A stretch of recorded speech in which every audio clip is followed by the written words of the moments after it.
そうだ、味方だぜ。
This thing on? Oh. It seems you have found yourself the signal. Very well. I will leave you some coordinates in order to find the town of Eldorado. My name is Dr. Moriarty Maddock, and I am in need of great assistance. There is a beast lurking outside, and we must defeat it. And also, as well, we are looking for many individuals of varying skills. If you wish to find yourselves deep within the winter wastes, Eldorado is a place of mild warmth and great danger. Hope to see you there, Wastelanders.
Hello, and welcome everyone to D6, where I, RCM, bring together many friends from across the internet to play a D&D live stream show. Before we get on into tonight's game, I do have my two usual sponsors, and I would love to also talk about this brand new thing that we are going to be doing. So first and foremost, as usual, our returning sponsor is none other than the wonderful people over at the Deck of Many. In case you guys don't know who the Deck of Many are, they create RPG, D&D 5e reference cards for your tabletop games. This could include NPCs, your weapons, your deck of many things for some strange reason, as well as the deck of many monsters, which are reference cards for monsters in the 5e monster manual, and the art on them is super amazing, and I absolutely love it. They also create lenticular spell cards, which basically they animate as you move them, and they have them all the way up into level 5. Now, here's the thing. Tonight and for the next 10 episodes, so about 11 weeks from here, then on, you can get $5 off your final order on the deckofmany.com.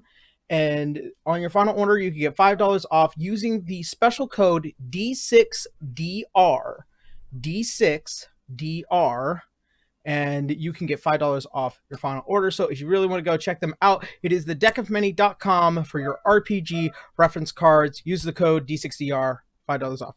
Our second sponsor, of course, is the wonderful people, the wonderful patrons over on Patreon that continue to support me and the channel and the show and everything that I do. I absolutely love them.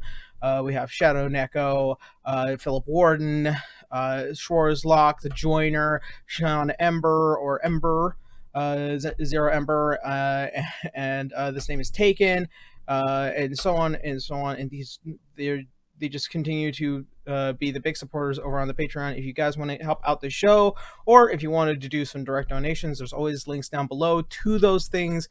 And I once again, I'm just always blessed and honored to have everyone's support. So that being said, we're gonna go ahead, get everybody wake up, everyone. You are needed for announcements, and as usual. Oh no!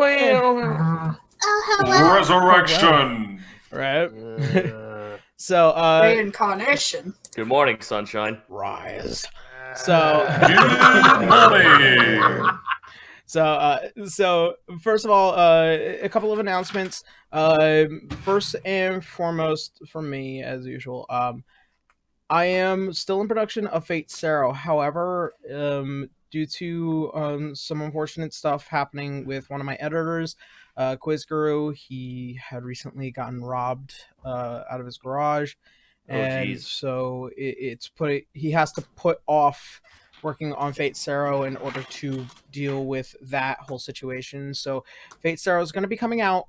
I am working on my parts. He's working on his parts. Danny is working on his part, but it's going to be a little bit longer. Unfortunately, I wanted to try and get it before the end of this month, for everything, but unfortunately, it will probably be out sometime between mid-December to the beginning of January. Simply just because people are busy, it's the holiday, and people need to be with their families just as much as I like to make anime parodies. So there is that. So I do want to have my best wishes out to Quiz. He's my best friend, a brother to me even, and I hope things go well and the show will come. I promise. It's just I'm really sorry. It's just taking time.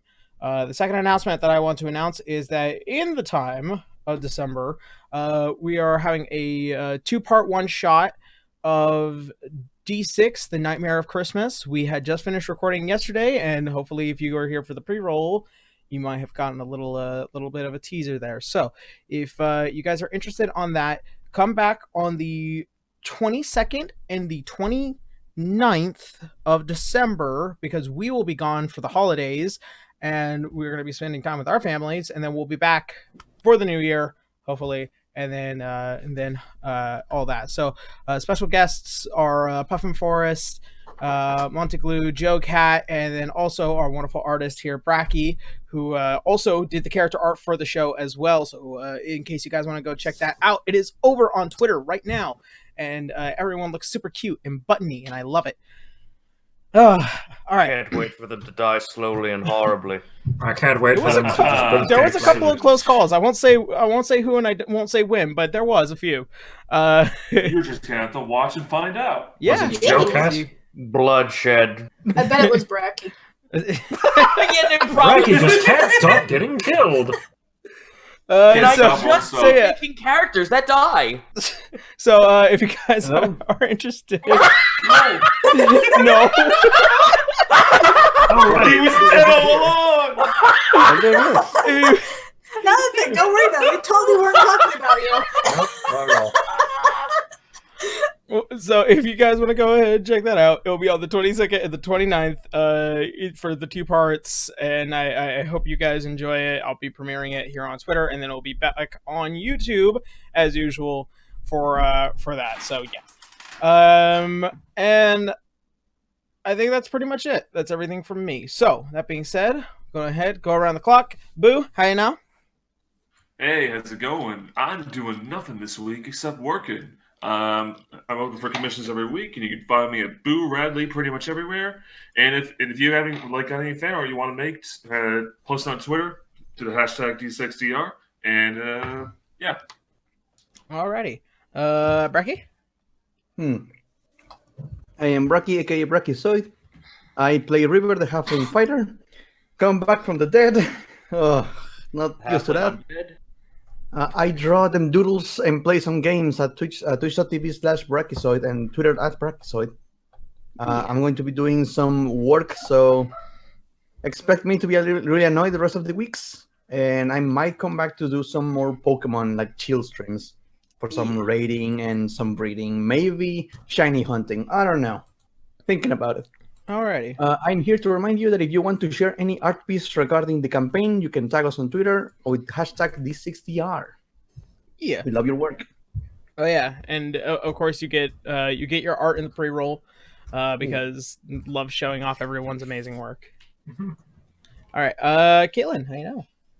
Hello, I am Caitlin. You can find me on Twitch and Twitter at CaitlinC37. I paint a lot, except for this week and next week, because I am gone. So when I come back, we'll be doing more art streams, doing more commissions, all that goody-goody. So, yeah. All right, and Mr. Malavik, how you know? I'm doing okay. You can find me at twitch.tv/sir_. Currently, I've been on a bit of a hiatus, partly from technical difficulties, other things. But you can find me there occasionally making the painting stuff, as well as a variety of video games. Alrighty. And you can follow me on Twitter at Sir Malavik. Alrighty. Zito, how you now? Very busy. I've been working 7-day work weeks for the past 6 weeks.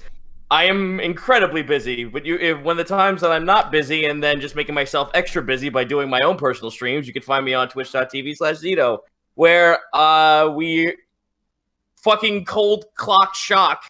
We're doing a fucking Nuzlocke, and then after that, it's more Karen Quest, and then after that, I have so many other things I need to do. I'm desperately trying to see TFS at the table end this month so I can have a month break and fucking sleep for once. You need it. Fair Sleep enough. is good. You deserve Right. it. Because I want to fucking work on something else. I came up with a really stupid idea for a neat homebrew setting for a world based around American folklore from like 1860. Ooh. Oh, so things I like saw the that. I'm Jersey digging it. So think Westworld, not Westworld, what the fuck is it? It's Weird West. Bioshock? No. Think Weird West meets Over the Garden Wall. So that's gonna be Okay. like the Mothman and the Jersey Devil in there. Ooh. Yeah, fuck yeah. They can be Nice. monsters. That sounds awesome. Yo, nice. All right, and then last but not least, Mr. Terrence Dry. Hi, hello, and welcome. I just woke up. So glad to have you here. In terms of announcements, honestly, this week has been pretty quiet for me, mostly because I've already got most of my voice acting knocked out, so I've got nothing new to say except happy upcoming holidays. Let's Yeah. begin. Yeah. All right. I love that whenever you get to do announcements, it's something you cannot talk about. Literally NDA, the man. thing that's coming out is coming out within the upcoming week of December. So usually either the first week of December or the second week of December is when this really big thing that I've been dying to talk about will finally be released. So just give me like 2 more weeks. All right. Yay. We'll give you Just a those wrench in tweets. Bracky's neck. Do not question. Shh, do not question. Slowly smothering Bracky with the pillow. Oh no.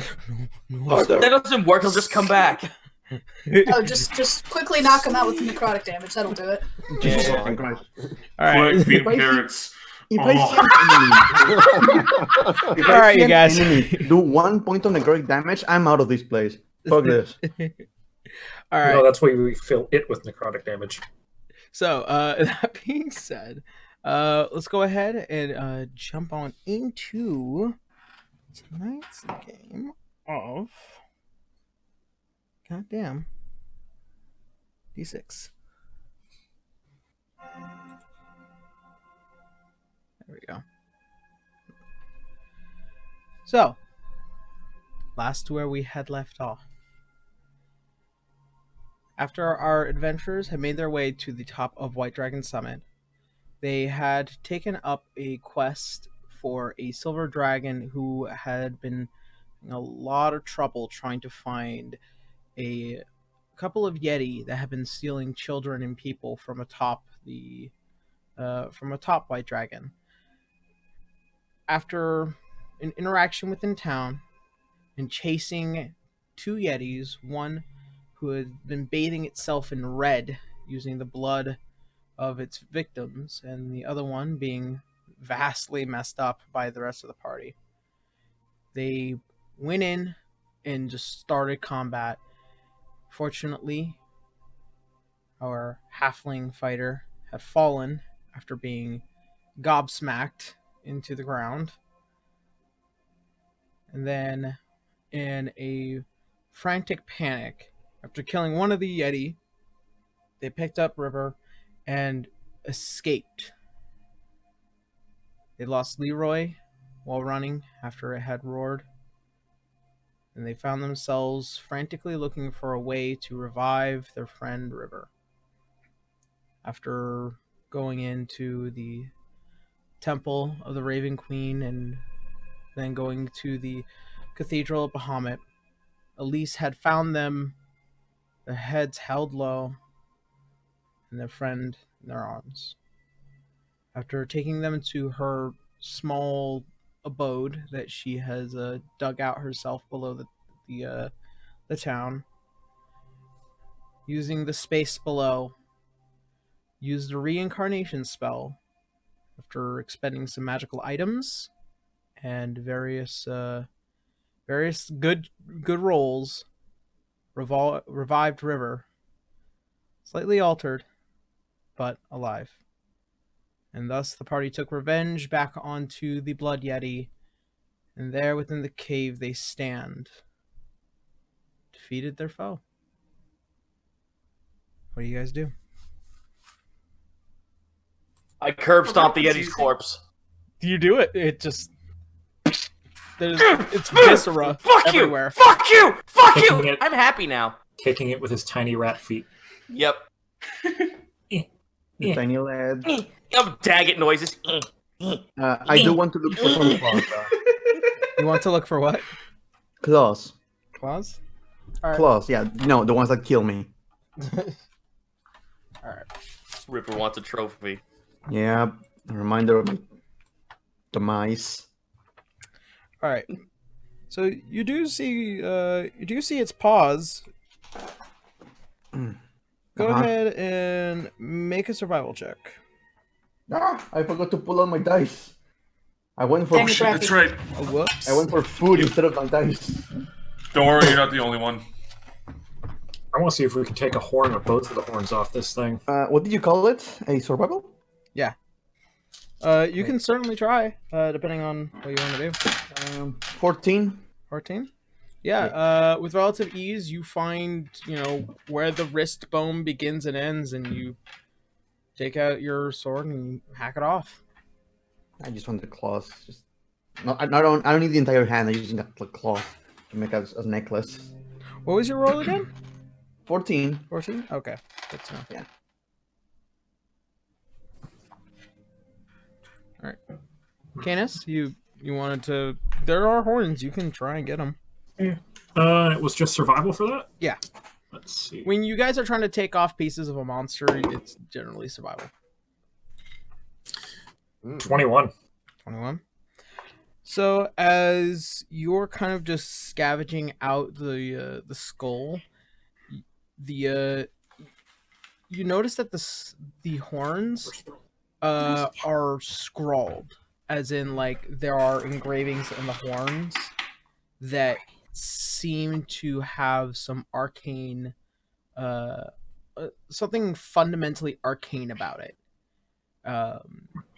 You've seen this done by wizards. You've seen this done, many a times when people want to imbue things or when creatures want to be imbued with magic. They put something upon themselves to do so. Along with that, as you split off its horns, you see that there are these little beads that are kind of just embedded, and you pull them out. They're really, really nice, and they're almost snow white. They're cold to the touch. Lionel, any idea of what these are, or what the runes on the horn mean? Here I go, casting Identify. So the runes on the horns, they look like they were intricate and purposely put there. And this is where the necrotic energy and cold energy have been imbued, and the only way it had maintained its magic was with blood. So wait, it put the horn. It put the horn here, or was it born with the horn? Yetis are born with horns, but for a blood yeti to be made, it seems like somebody had to make it. All right, well. There you go. I just tell him that the horn requires blood to be charged, but it gives off energy for the trade-off of blood. So it's not a naturally occurring Yeti, meaning someone put this Yeti here. Or the Yeti figured this out somehow. Possibly, but I'm less likely. Still inclined to doubt that it's that smart. Do you think there could have been somebody who could have just been using the Yeti? What would they gain and lose from this, from just destroying a small town up on top of a mountainside? Besides an experiment to see if they could. Maybe they're after free real estate. It's entirely possible. Also, could be exactly as simple as just trying to destroy the town. I mean, pity's sake, there's a dragon here. I still have Identify casting. Let me see the beads. Stannis will hand them to him. All right. As you check to see what these beads are, this is known as a fundamentum. These are pretty much the source of its main magical power. Its cold breath, the magic of its claws. It seems like whatever was put onto the horns had changed its fundamentum from cold to necrotic. And now that you've removed the horns, it's now back to cold. Hey, Yaro. And... go ahead. Mm-hmm. No, go ahead. Can I try to determine the age of this creature? Sure. Or better yet, even the carvings, if I can get that specific? Like, how fresh are the carvings? Make an investigation check on the carvings. An investigation. Because investigating the horns, you can determine the age of a Yeti based off of its horns. 10. Count the rings. Yeah. Count the rings. Count the rings. It was 10, yeah. 10. I mean, considering how big these horns are, it seems relatively old. They kind of stack, made of ivory and whatnot. But as you've kind of broken off, since they're so long, you can't really determine if it's like too old or if it's too young, but it does seem somewhere in the middle. Would Canis be able to hollow these out and turn one into like a war horn? You could certainly try. It would take a craftsman to develop something like that, but it's possible. Oh gee, I'd have to pay someone to do it for me. Yeah. This coming from the rich boy. Mm-hmm. Oh. Oh, Daddy, I need money. Father, I need money. Yes, Father. son. Father, I require the copper coin. All right. So there you go. You have a fundamentum, and you have its horns. Oh boy, we got a Yeti gem. All right, let me write that shit down. Does this count as a blood wyvern? No.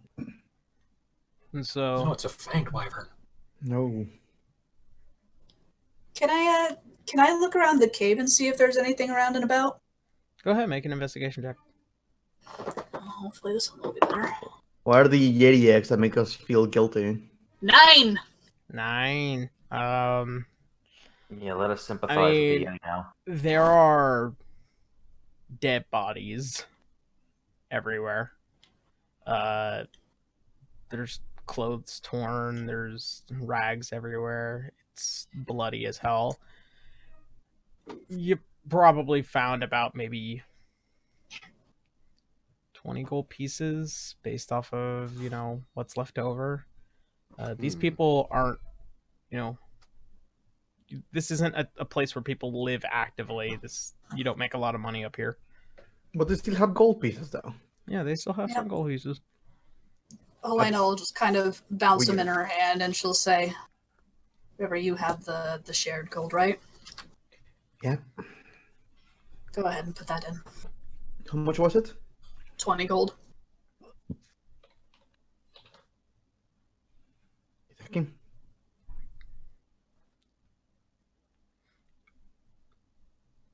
All right. Yeah, she's just pocketing the claws. That's all she's doing right now. Okay.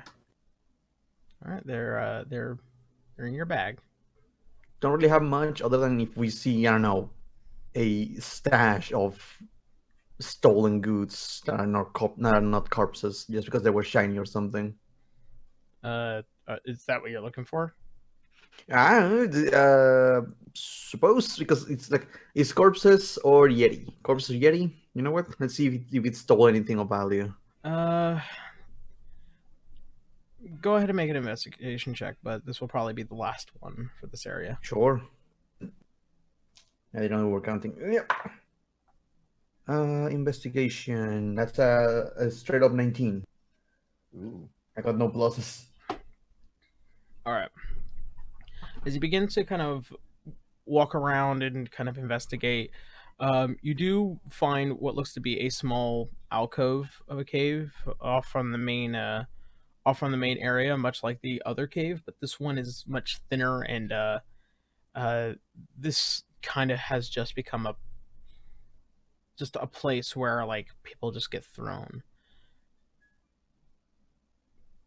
As you're walking around and you're making your investigation, you're kind of just, seeing what's left. On the wall, you see what looks to be a giant. A giant what? Make a history check. No, a giant what? Like a giant sword, a giant It's a person, giant. a giant drawing. A giant Giant. person. Giant person. History? Mm-hmm. I don't know much about these places. 12. 12.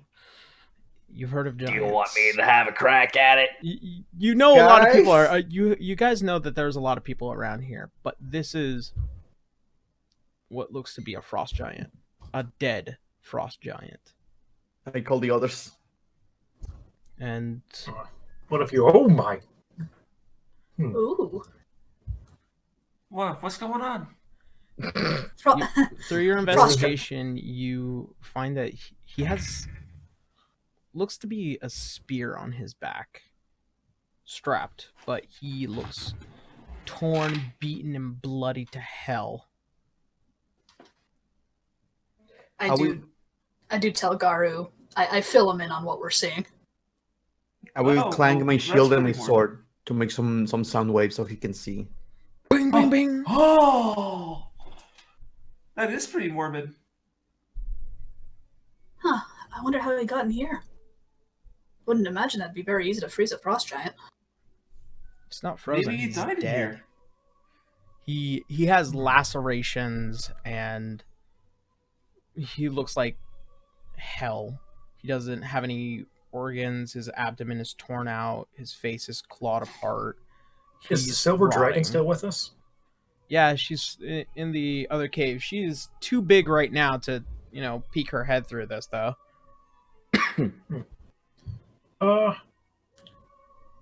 Is this your work? And just beckon her over.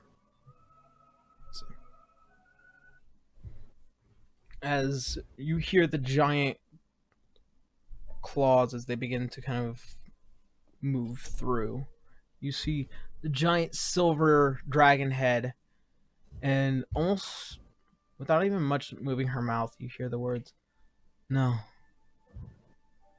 But I have seen this giant before once.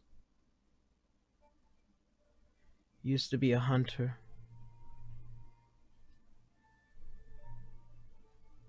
He must have lost his pack.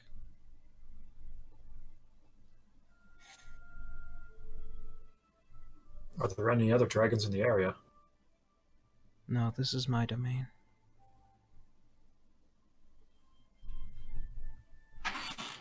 Can Bronze ask a quick question? And, yeah, sure. Have you, in your time in this domain, ever met another dragon that should have not been here? Yes. Oh. He was unkind to people. And when I came here, my goal was to try and help the people atop here. But he was tyrannical, self-indulging.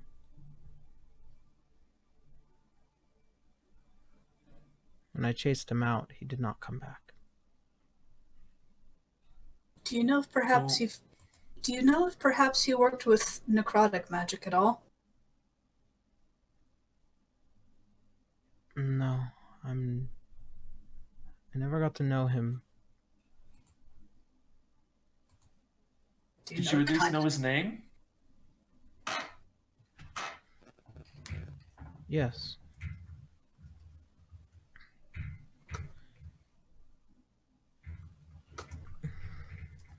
Well, what was it? I prefer not to speak it. Can you write it? I can certainly do that.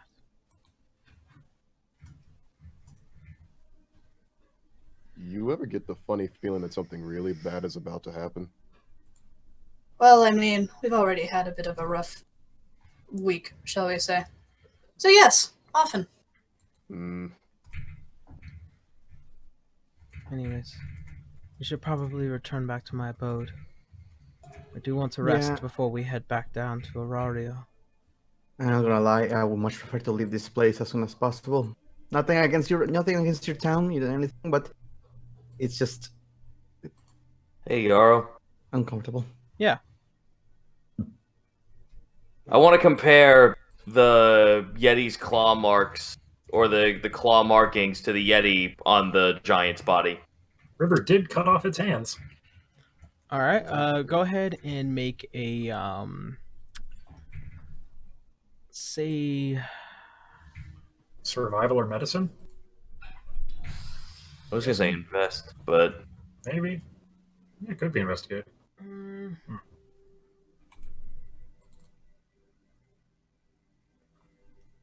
trying to discover a mutilation of a creature that is currently, decomposing, basing off the scars.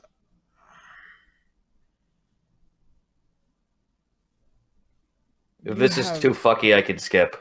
No, I'm gonna say it's gonna be survival, because All right, here I go. yeah, 11. 11. Even putting a claw next to any of the mutilation marks, they don't match. Okay, well I'm done. I'm guessing bigger claw marks than the Yeti. Much bigger. Okay, Franz has a really high survival. Could he try? I would say Lionel, make that roll again with advantage because you'd be helping Lionel. Here I go. Nat 20. Oh, Nice. So in any of the circumstance, you would definitely know that these are not the same claw marks. It looks like this body was kept here as a trophy for the Yeti, but it did not kill it. Something bigger, something more terrifying probably did this. I guess you were right. The Yeti does feel like the pawn in this situation. Perhaps that dragon she mentioned came back. Do you know perhaps what type of dragon this other fellow was? It was a black dragon. History check! Ooh. Hilkar's gonna do a history check too. Those are the bad ones, right? Huh? Well, If it isn't a shiny metallic color, normally yes. Huh. I thought it was the other way around. Well, aren't Can usually Gar do a black history check dragons- too? Sure. 25 on me. Okay. 9 for me. History checks from everyone, I take it? Well, I'm gonna say for the sake of the argument, Lionel, there was a black dragon that had existed in time. He was controlled, and the way that he's been described by Elise, he is old and of legend. He was considered once the King of Vale. It wasn't until that the original 6 that went to free Vale that he was dethroned and thought to be killed.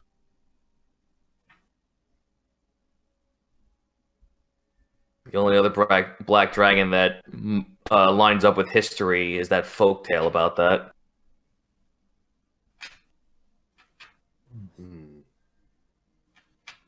What was its name? Yarrow was its name. I can bring out the piece of paper since Elise said she would write it down. You can't read it. I know. I'll read it out to him. I'll read it Time out goes to by him. Braille. Did she write it in Draconic or Common? She writes it in Draconic as Son of a bitch! that's the Yeah, name of Helena it- just of looks it. at the paper. Helena looks at the paper and then just slowly hands it over to Kate. He'll read it because he can actually read Draconic it and isn't blind. Yeah. Hey, wait a second. I can't read. its name is Vonultrux. Vanilla. Bless Can you you. spell that in Oh. chat, please? Vonultrux. Vanilla truck. Vanilla truck. His love for you is like a truck. Vonultrux. You also know in history, at one point in time, this was a creature that was at the behest of the incorporeal Lich God. Oh, is that all? Oh. Yeah. Oh, it's all coming together. What now? This is starting to make a lot of sense. Oh, yeah. It's all coming together. So we have a dragon that's dealt with liches, and we have a dwarf that's busy making a bunch of black market deals with selling monsters. On top of some terrorist jackass opening up portals all over the place. Man, this place is going to hell, isn't it? I don't know. All the more reason why we should get this fucking... Well, all the more reason why we should get this book over to someone who we can trust. I agree. We need to go back Sooner to the better. Orario. So that we can at least deal with the monster trading, yes. One step at a time. All right. Well then, that is a handful. Well then, I suppose that I'll be busy for some time myself. But first, I should get you all home. And as she begins to back up into the cave, and she begins to walk out towards the mouth of it. Go outside. All right. Mm-hmm. I don't think we're really need much from this town, so. All right. I think we got everything we needed from the town. Those little Wait, are we shoppers. missing Leroy? No, He's sticking always with here. us. Actually, Always. Hanging upside down from the fucking wall, like Spider-Man. He's in the crawling corpse around like pile Shyamalan. again. He crawls around on all fours like a fucking like Exorcist character. I'm Batman. He spins his head around at Yeah. 180 degrees. He's just eating a can of pea soup as this whole fucking conversation's going on. Not the pea soup, just the in can. this event, you guys notice that Leroy is sticking next to River. Glue has not left her side. I smell the death on you. No. Oh, shit, I'm dead. Ah, it smells like that home. You smell like me. Oh! Leroy, sir. Yes. Personal space, Leroy. Fuck is that? You Yeah, should take a shower. I appreciate the intent, but I can take care of myself a little bit at least. I don't need to feel like I need to be protected all the time. All right. And he gives like one step of distance. Tiptoes a little bit. Well, that we do. It's just my wide berth base. All right. So, as you guys walk out, you see the afternoon sun just overhead. The bright white snow. And as you see the silver dragon reflected by that snow, looks like a white dragon. And she turns over and says, well,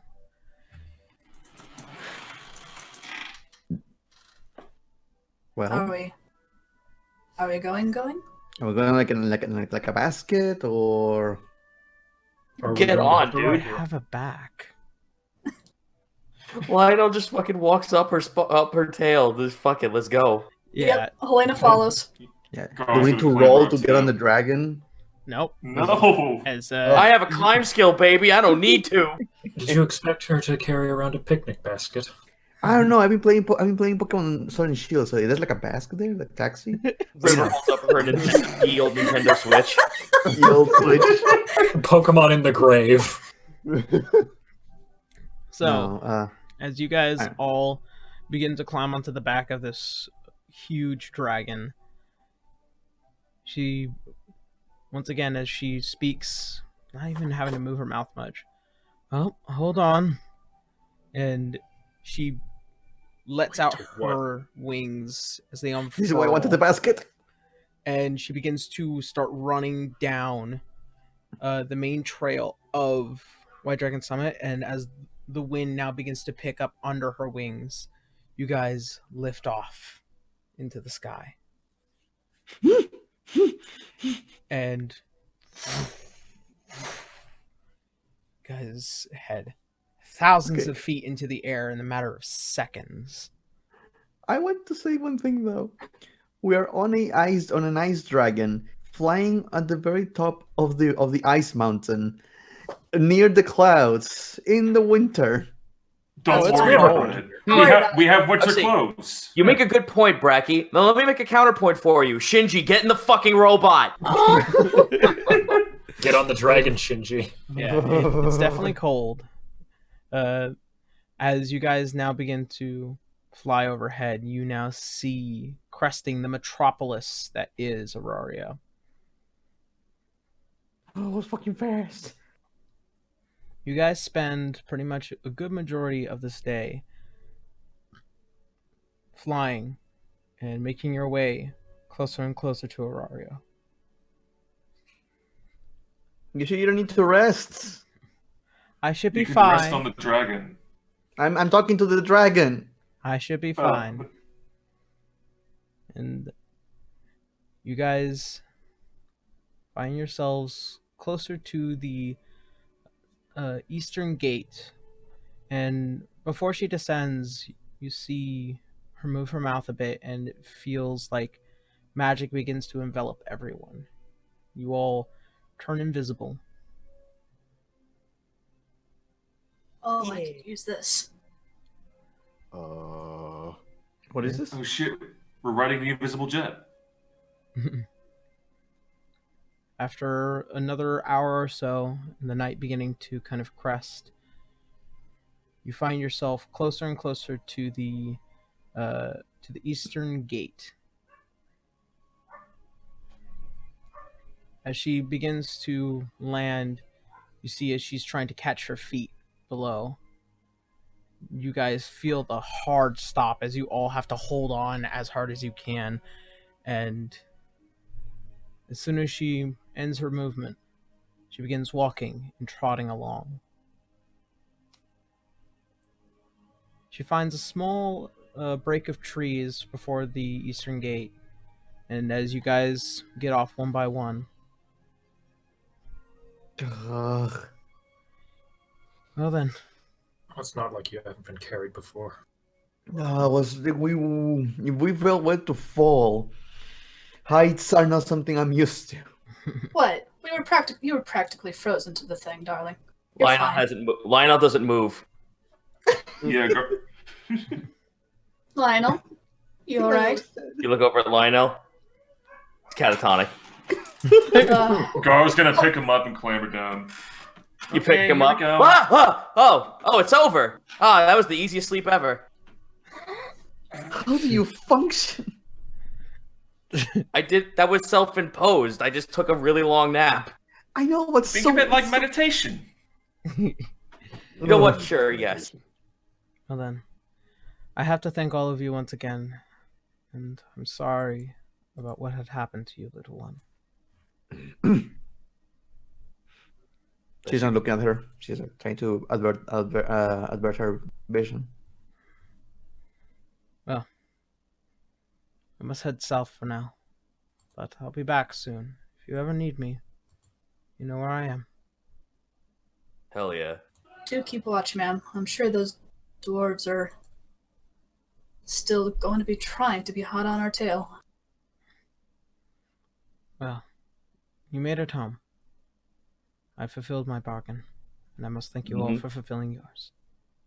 Safe travels. You as well. Safe travels. And as she turns, she begins to run out towards the open field.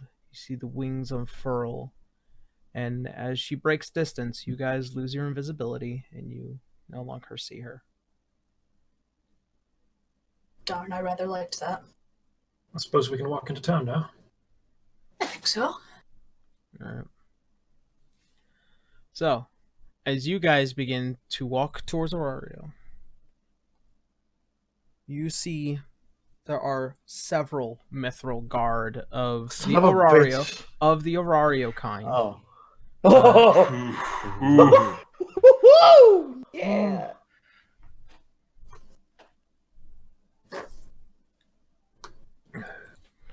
As you begin to walk up, you see several of the guards begin to look, and as you approach them, Captain Mathilius, I see you've returned. That I have. Your mother is awaiting you, and also we have been requested to transport you back to your home. Oh, yeah, I forgot he's a captain. Wonderful. Sir, what's your name? Jeffrey. It's not a very special name. Name is Jeff. My name's Jeff. I think it's a lovely name. Jeff. Yeah. My name's Jeff. Yes. And that there's Trevor. What's up? Was we requested? We have been keeping an eye out, hopefully to find Master Canis in order to make sure that he returns home safely. Apparently he is in possession of a very important item. Yes. That we are. And Do you know these people, Canis?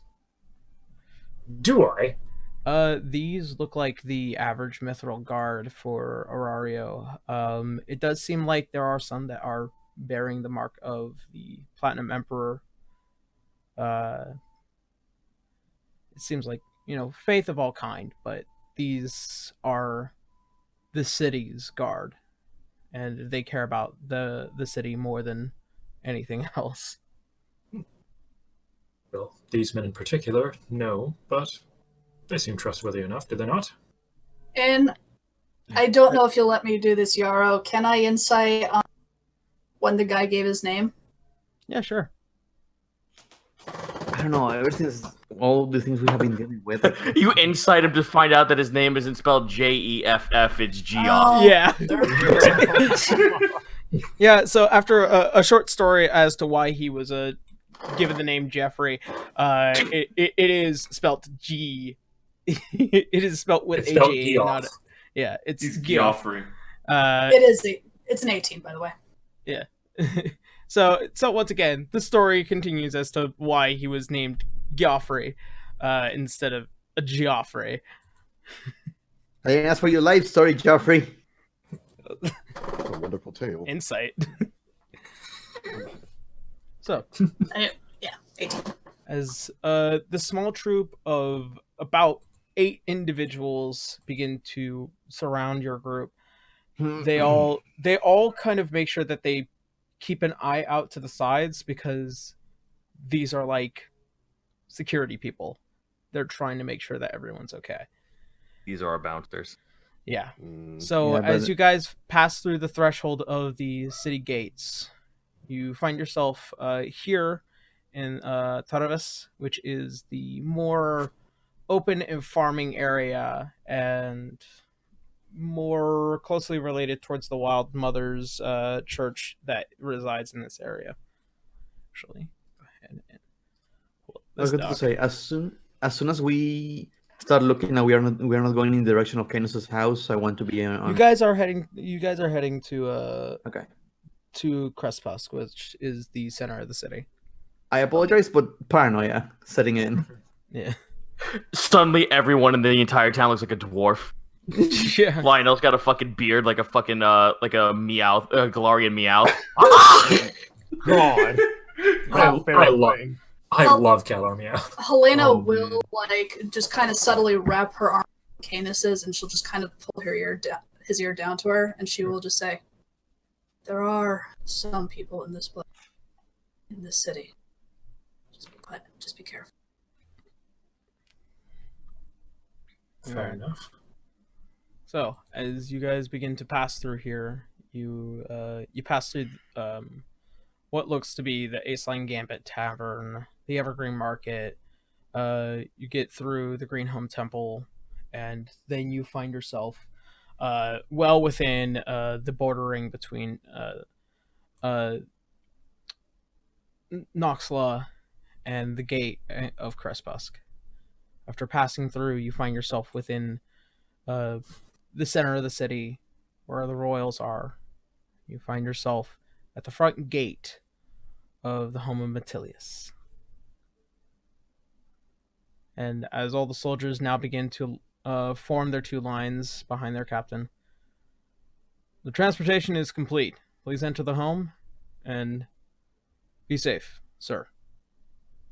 And a fine night to you, gentlemen.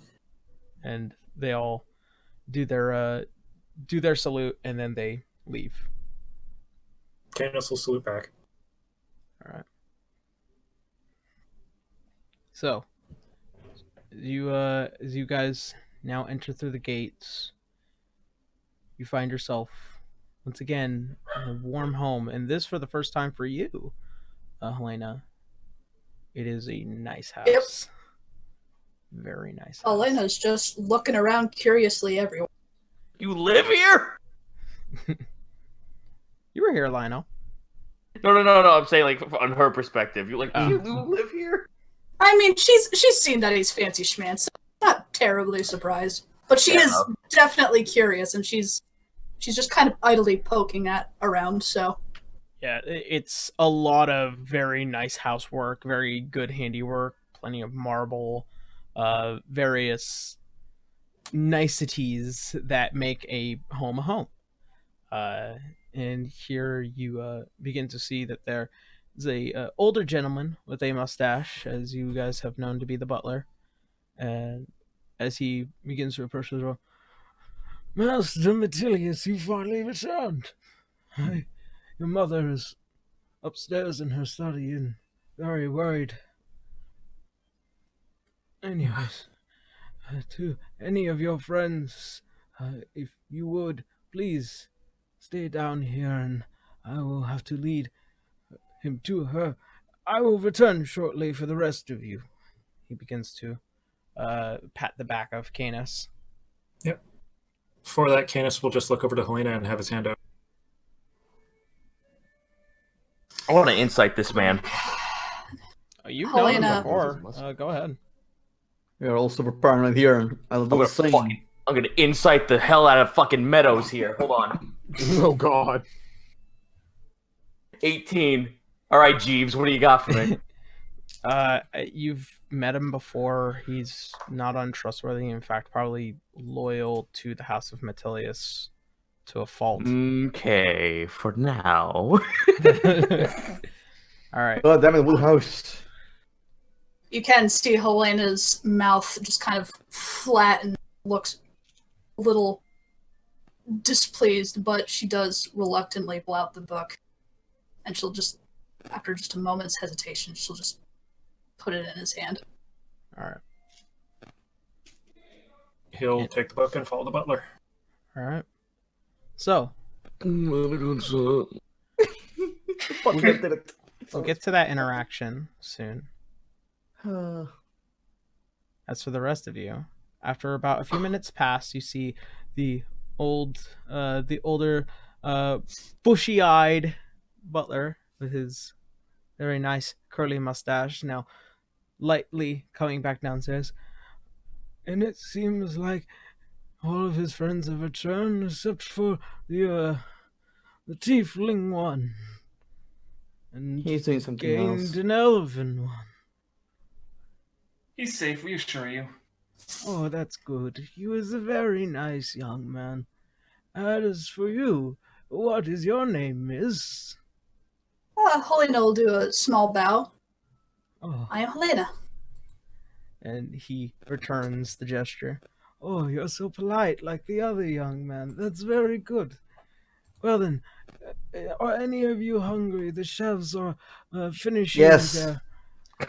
All right. And he begins to lead you all to the dining area. He's not at all plussed about the fucking, like, zombie right next to fucking River. He just looks a little like raggedy. He's your shadow at this point. He is. He seems to go It's my stand. unnoticed. For some strange your reason, butler. and that's the thing that you guys are beginning to wonder. For some strange reason, he is constantly unnoticed. Like, until you point him out, people don't notice him. I want to actually pull. I want to grab him by the arm and pull him aside. All right, and as you pull Oi. Leroy aside after closely following River. How are you able to do this? If you were, I'm sorry, but I know you have a hand in the arcane when it comes to the pact with the Raven Queen. But surely, if no one else here can even notice you unless we point you out, how were you captured by the guard then? If you're so elusive and can be one with the shadow like this, it stands to question how you were caught.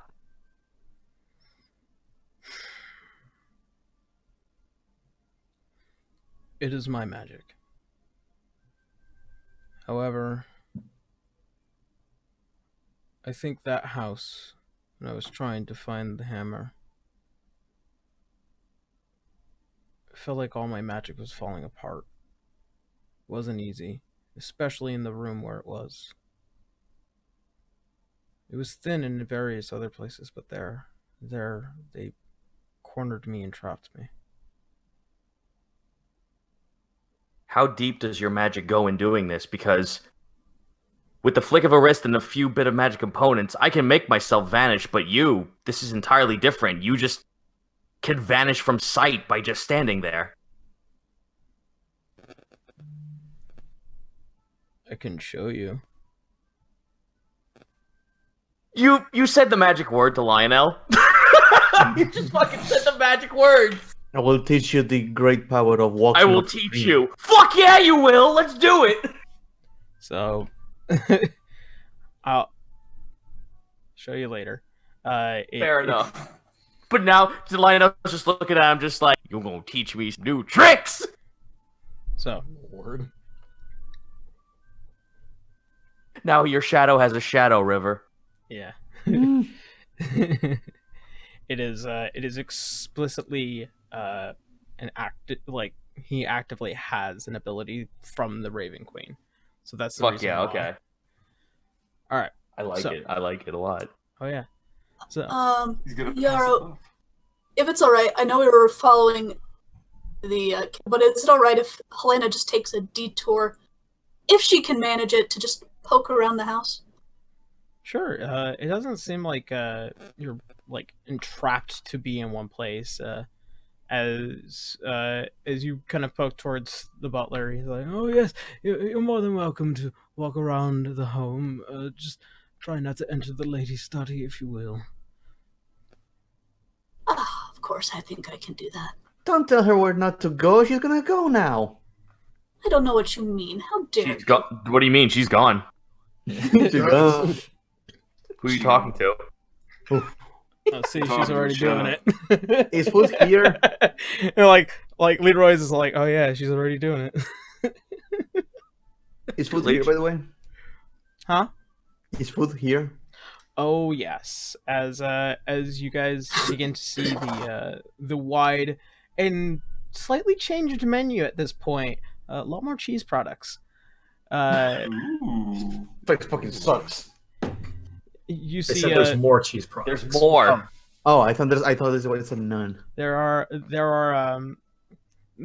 now also like various sauces, and you see a couple of other maids and butlers beginning to kind of pass through, and with what looks to be as a very big tabaxi man, as he begins to kind of walk out.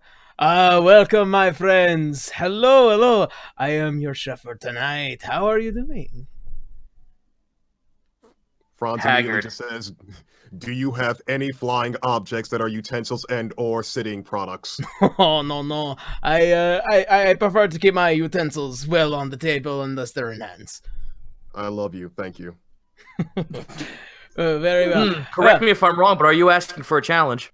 Don't you nothing stop. Very well. If you have any complaints, please, by all means, I'll be here for the next week. And he Thank you. gives a very big bow. His big belly begins to slightly bulge through I his swear, there clothing. better be no hairballs in this freaking food. There are no hairballs, and he returns back to the kitchen. Okay. River will. Cut to River, now like the fucking parrot in the fondue fountain. Funny enough, no. She's eating, and you can tell she's eating like the same amount of food as usual, but not at the same speed. Oh. She's taking her time. Oh yeah. Is she using the cheese knife? Hmm? Is she using Bahamut's cheese knife? No, I would need a big. Cheese knife! Cheese knife. All right. So as you guys are She's eating kind away, of absent-mindedly eating. Canis, Hmm. you have been led to your mother's study, and as the door opens, you see she begins to pop up. And as you step through and the door closes,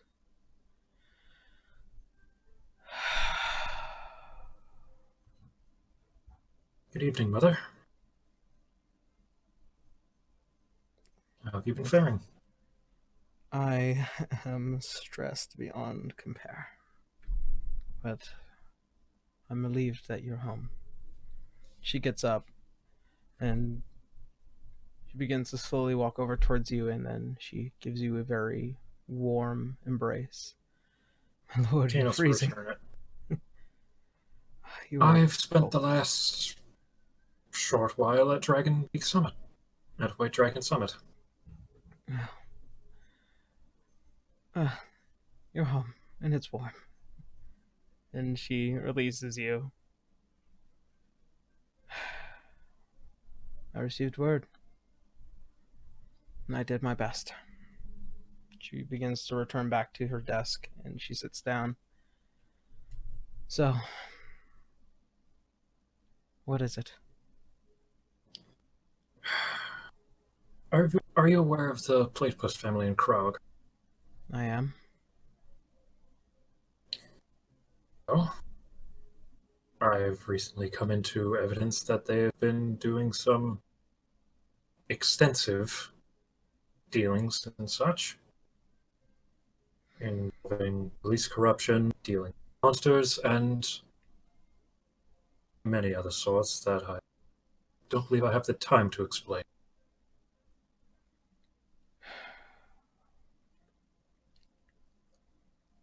The council will want to know about this, as well as the king. As they should. Do you have proof? He'll pull out the black book. Man, do we have proof? Boy, howdy, do we have proof. And a witness. We got the receipts. All right. So as you hand over the ledger, she begins to break it open, and she begins to flip through some of the pages. Some pages are missing. Insurance and getting it here. All right. I'm going to have to pore over this. As you should.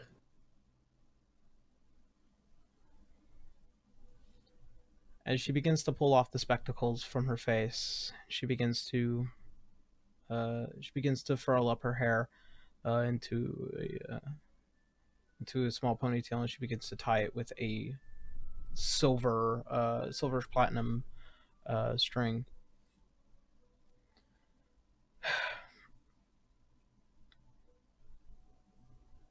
In all my years, from my own travels,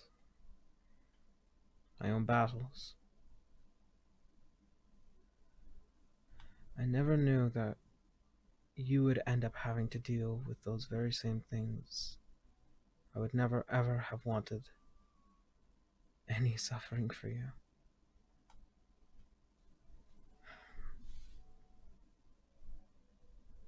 I can't imagine what it's been like this past month. It has been eventful, to say the least.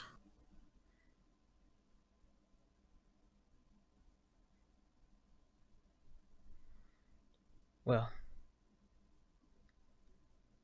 as things go, and from what I can see already, it's about to be a lot more eventful.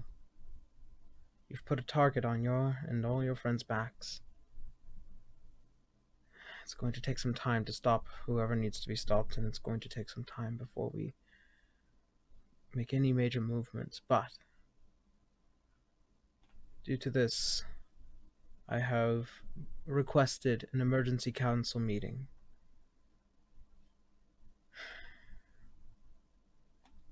I should be seeing many of the other members in about a couple of days.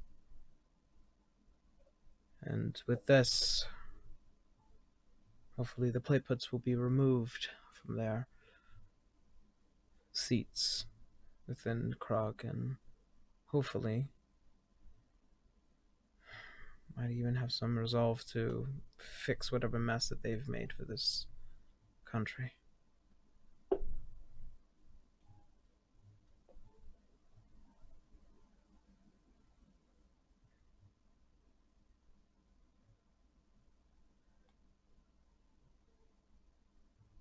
Well, I have work to do.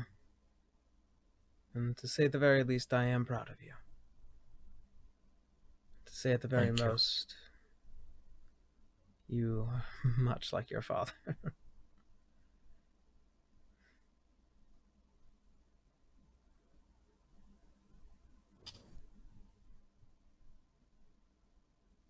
Also, I hope you are able to sleep well. After I make it to my own bed, I may be able to do so. Alright. And as she readies herself and she She claps her hands. You can see the door beginning to open, and now the butler has returned after several minutes. And you see as he's slowly walking with a small plate of the smell of tea. You exit out, and before you leave, you hear, "Canis, Hmm?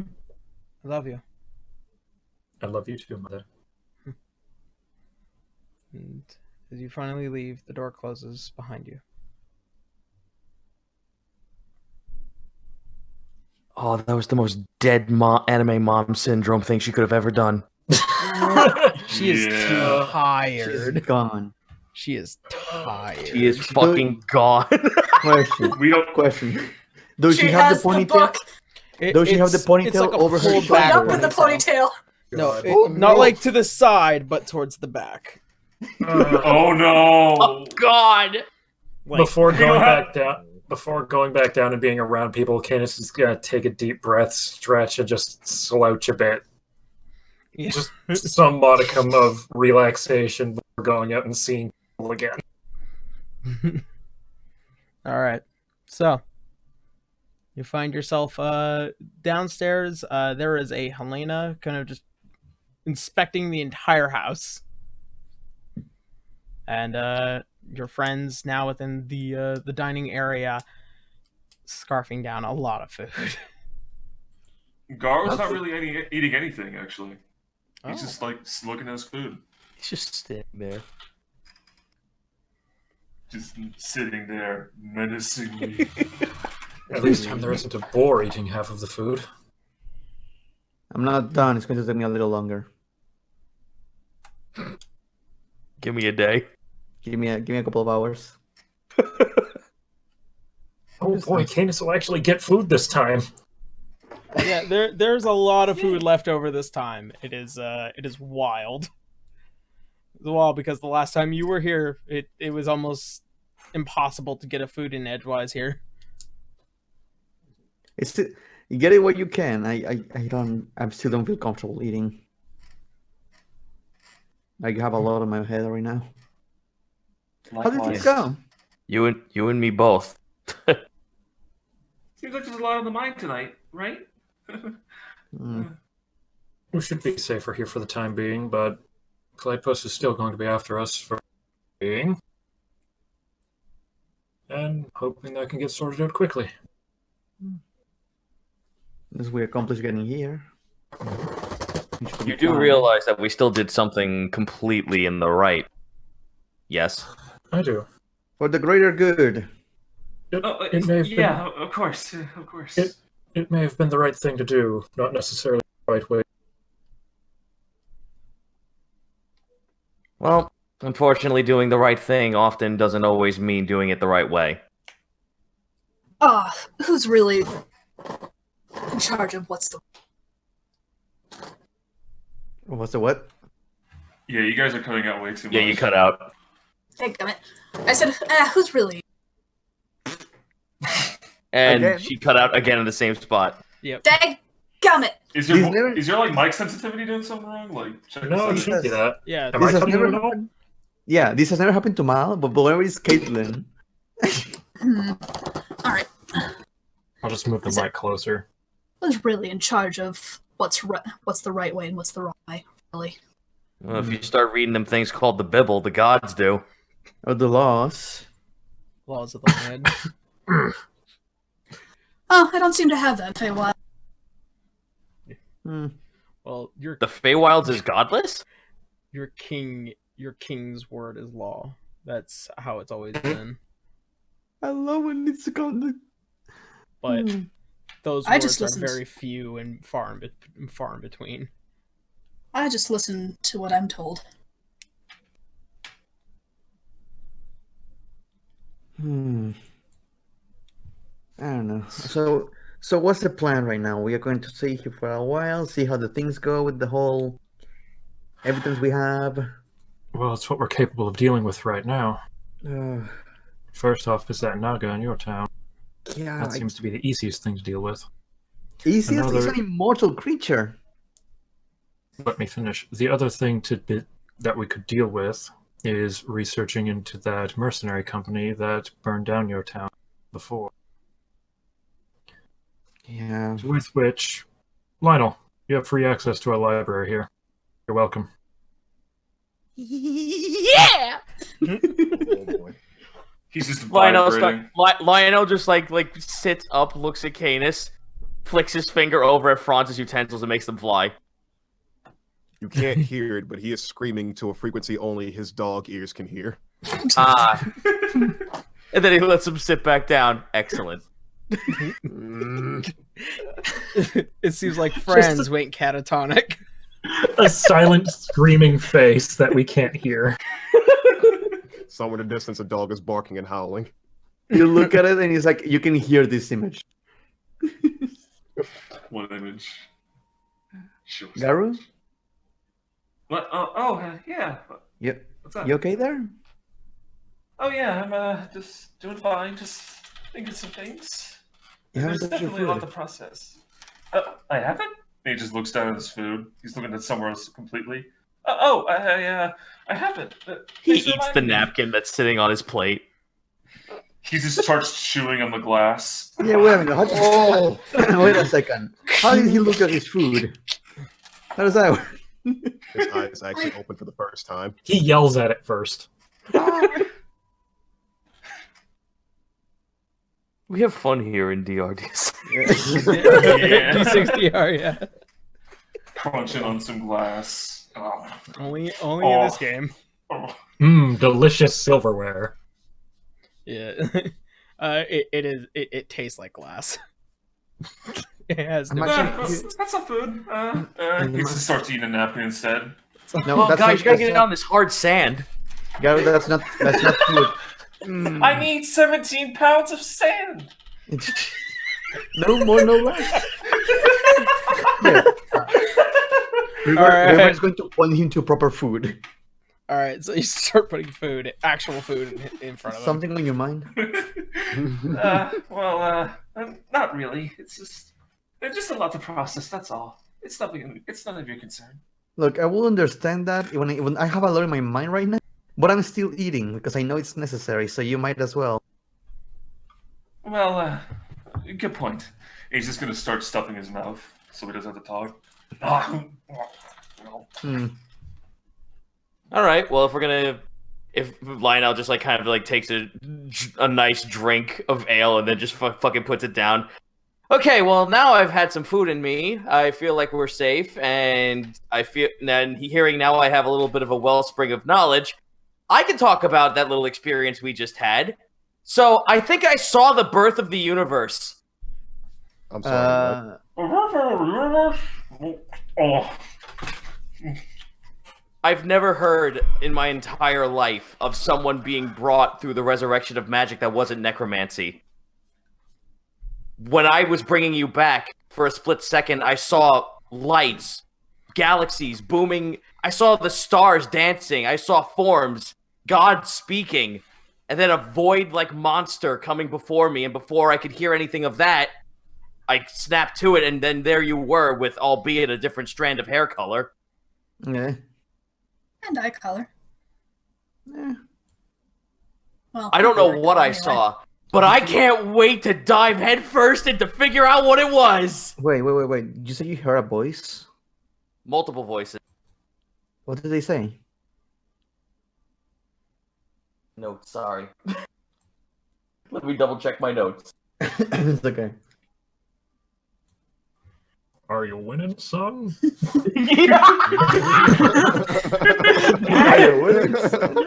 I can't wait. Giant, fat, rotund possum with blacksmithing armor on. Are you winning, son? Let's see. I couldn't really get a word in edgewise as to what the voices were saying. It just felt like it was a friendly sort, something like I felt before, like a friend or a family member. The voices, I couldn't tell what they were trying to tell me, but it just felt friendly. And then I saw magic, just an arcane flow of magic well around me, nothingness, and then a big ball of light that just started creating things. I could have been standing on the edge of the world for all I knew. And then, I don't know if this makes any sense, but do any of you know of anything of the mesa of south of Wallenstan? Huh? Do I? What? You all know the country of Wallenstein and the Mesa, which is a country of its own at this point, that is south of it. It doesn't have an official name, but this is the land where that was taken in battle with Tiamat, the original six, and where Bahamut had come down to help recapture Tiamat and throw her back into the Nine Hells. It was a battle that had costed Arya her physical form, and the land has now become a wellspring of surging magical energy and various other things that might reside there. But it's a hard place to get to unless you have an airship. We say, I assume we say that. Yeah, I wouldn't say River knows much of this, country girl and all, but Well, any I other want country. you to take that, throw it out the window, because the more interesting thing that came out of that entire vision was something to the north, like a wellspring or a pool. It was like evolution being birthed right in front of it. Inside of it, it was just a wellspring of life. Ecology, brand new, just beaming from it. I could hear roars within it. And then like that, there you were, alive.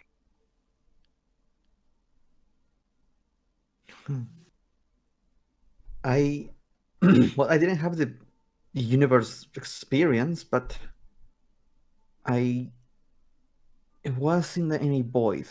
Last thing I remember, I heard a couple of voices talking about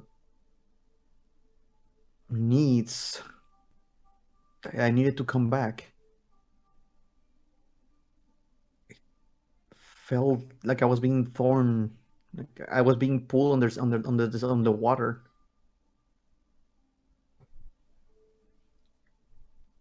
But the worst thing is that you guys remember my nightmares, right? The whole The snakes.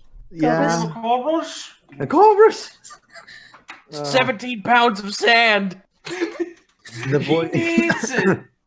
the voice that I heard during my nightmares, the one that was coming for me. Mhm. I heard that again when I was coming back. It said that I had a purpose, a life that I didn't deserve, a life that it was going to take, and it was my harbinger of my true death. It will come for me. I guess that explains why I came back as what I am. And why my mark is not yet gone. That dragon mark is still there. Yeah. I'll be a little lower. Higher. Oh, higher. It went over your shoulder and is exposed to your clavicle. Oh, god damn it. Yeah. It's way worse. I'm gonna draw. Do we see that? I assume we saw that symbol, like all as a collective group. Yes. Your friend I was showed not you. naked. Yeah, Oh. we saw it back in Krog. The back, yeah. All The right, different cool. one? Because I'm taking as many notes as I possibly can, and an illustration of that would be fucking rad for notes. It is the same mark by design. It's just that it moved. Okay. You've seen it before. As far as you know, it's the mark that had allowed River to heal Canis when he fell. Okay. So it looks like the dragons have a leash on you for at least some kind of job. Yeah. It may not be a dragon. I don't know. It sounded really menacing. I have to something it said it was coming for me. Steiner dead and all that. It was going to take my life. I don't know how to take that. I am not going to lie. I feel really guilty that I'm dragging all of you into this. Comes with the job description, honey. You're fine. Lionel slaps his hands down on the table right in front of River. Do you not realize what I've just done? Brought me back from the dead? Yes, and do you know how? Not entirely. That's the point, River. I don't know how I did this. This was a fluke. I may have just created a brand new form of magic. Something beyond necromancy. And I wouldn't have done it if I didn't go on this trip.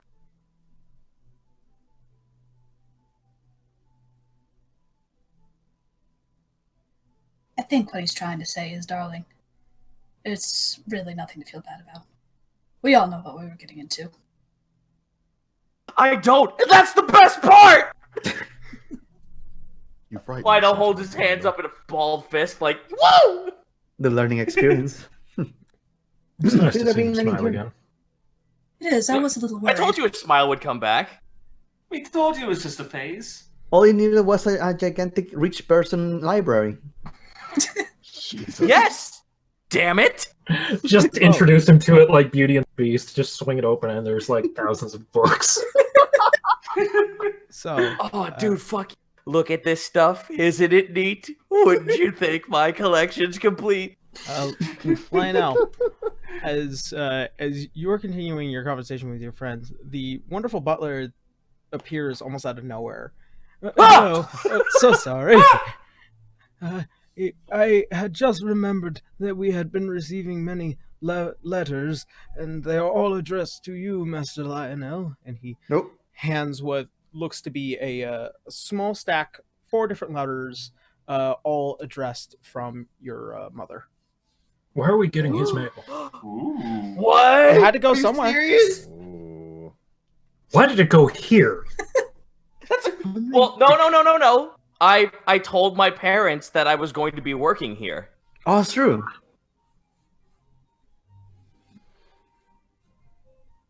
Well, open it. See what it says. Why am I only finding out about this now?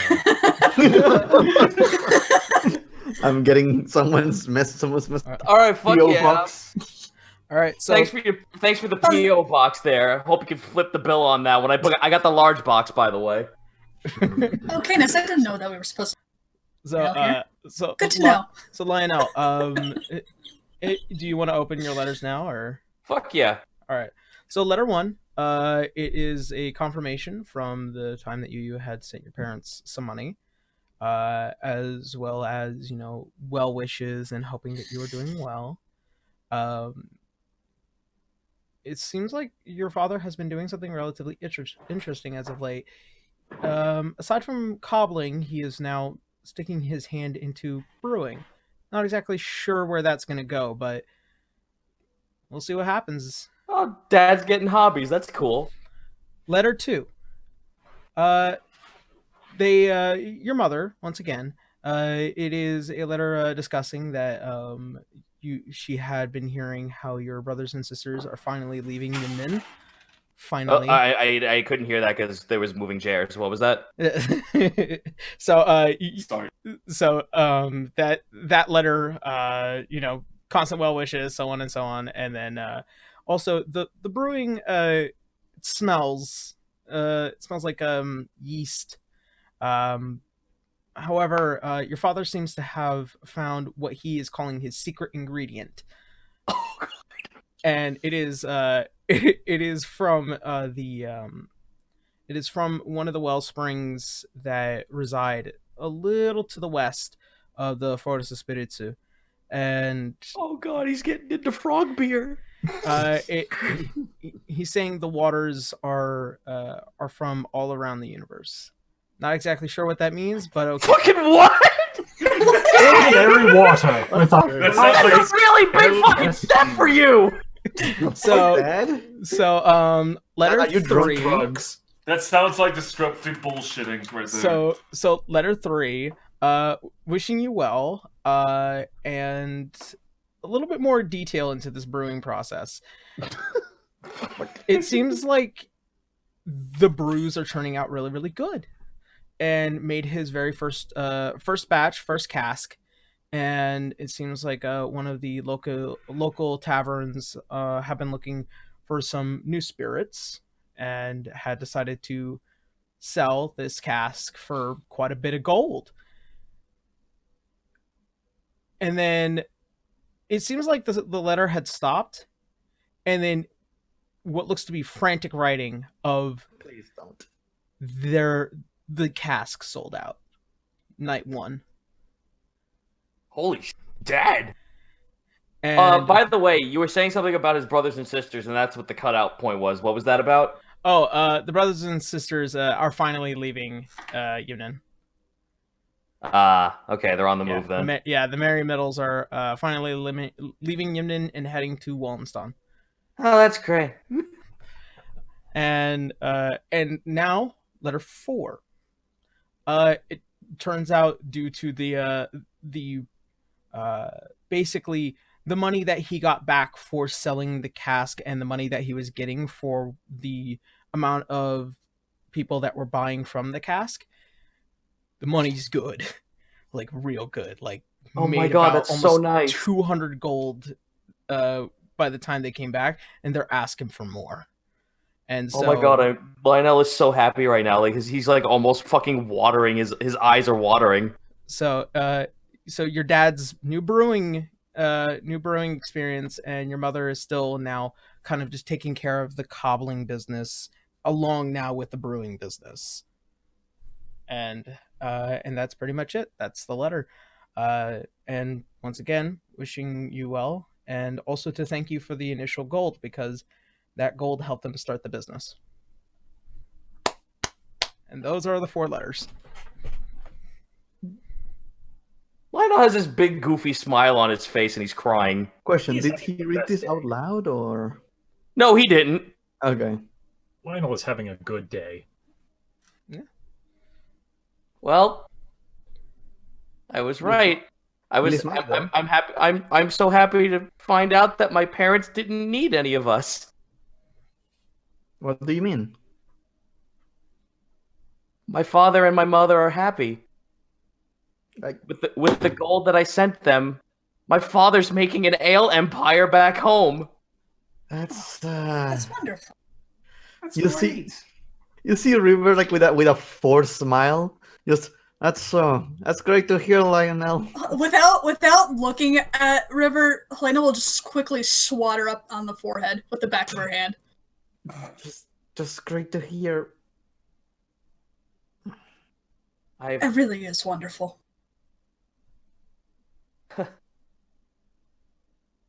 I don't know how to take this. This quite frankly changes everything that I was thinking of accomplishing. They're doing so well now. I can only just send them more well wishes at this point. They're happy. And by proxy, that makes me happy. I guess you can start looking for yourself then. Indeed, because now that means I don't know what the hell to do after this. The whole purpose was to make sure Mom and Dad were happy, and I accomplished that without even thinking about it. I don't know what to do next. Maybe you go to see them being happy together. Keep growing. You can always grow with your magic. Become better, stronger. Helena just kind of grips Lionel's shoulder. I'm sure even more than that, they'd love to see you happy.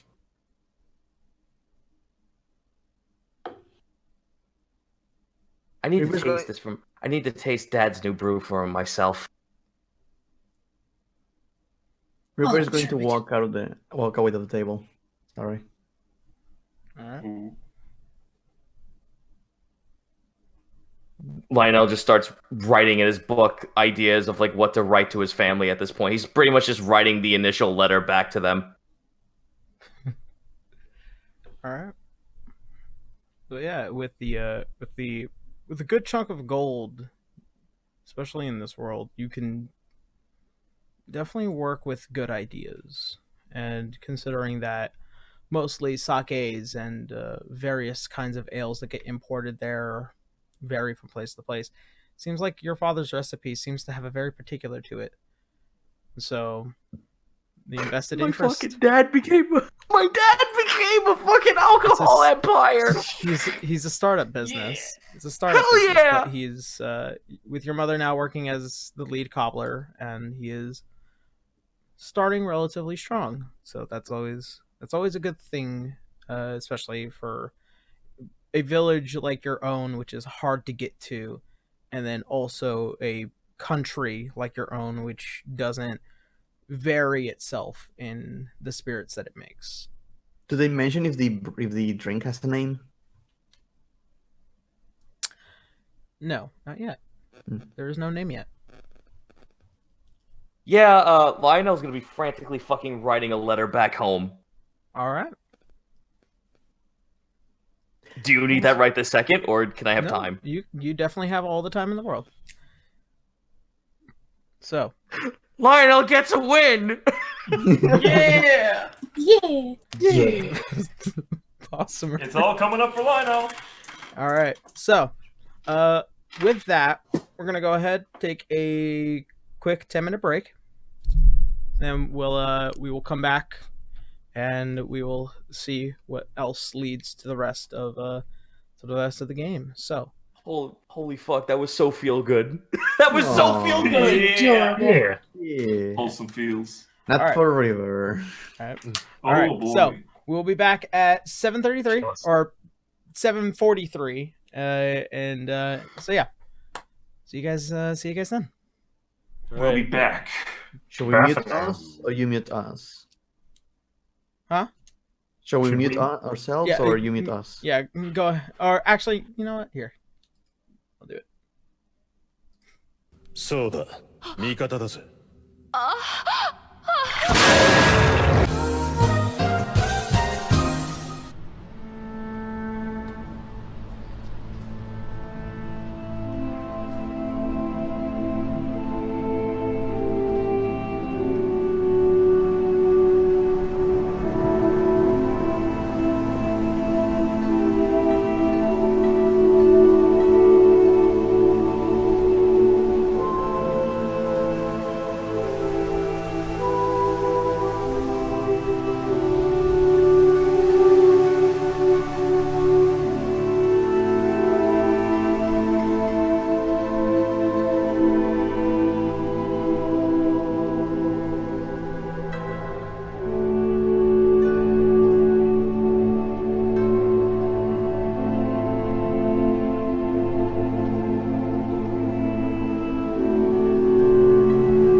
Tower, the thing on.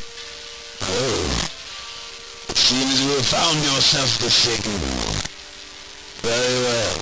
I will leave you some coordinates in order to find the town of Eldorado. My name is Dr. Moriarty Maddock, and I am in need of great assistance. There is a beast lurking outside, and we must defeat it. And also, as well, we are looking for many individuals of varying skills. If you wish to find yourselves deep within the winter wastes, Eldorado is a place of mild warmth and great danger. Hope to see you there, Wastelanders.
The well to retrieve the baby in the well.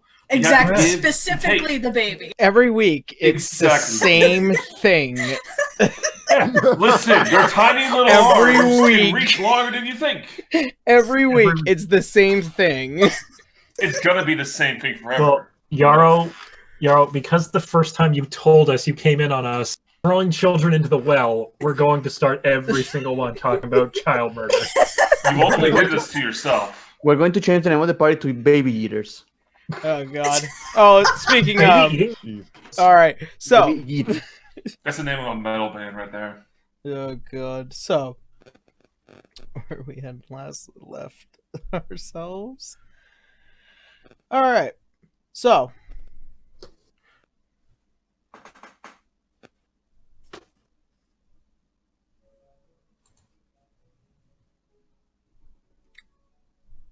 as you guys end up finishing up your night,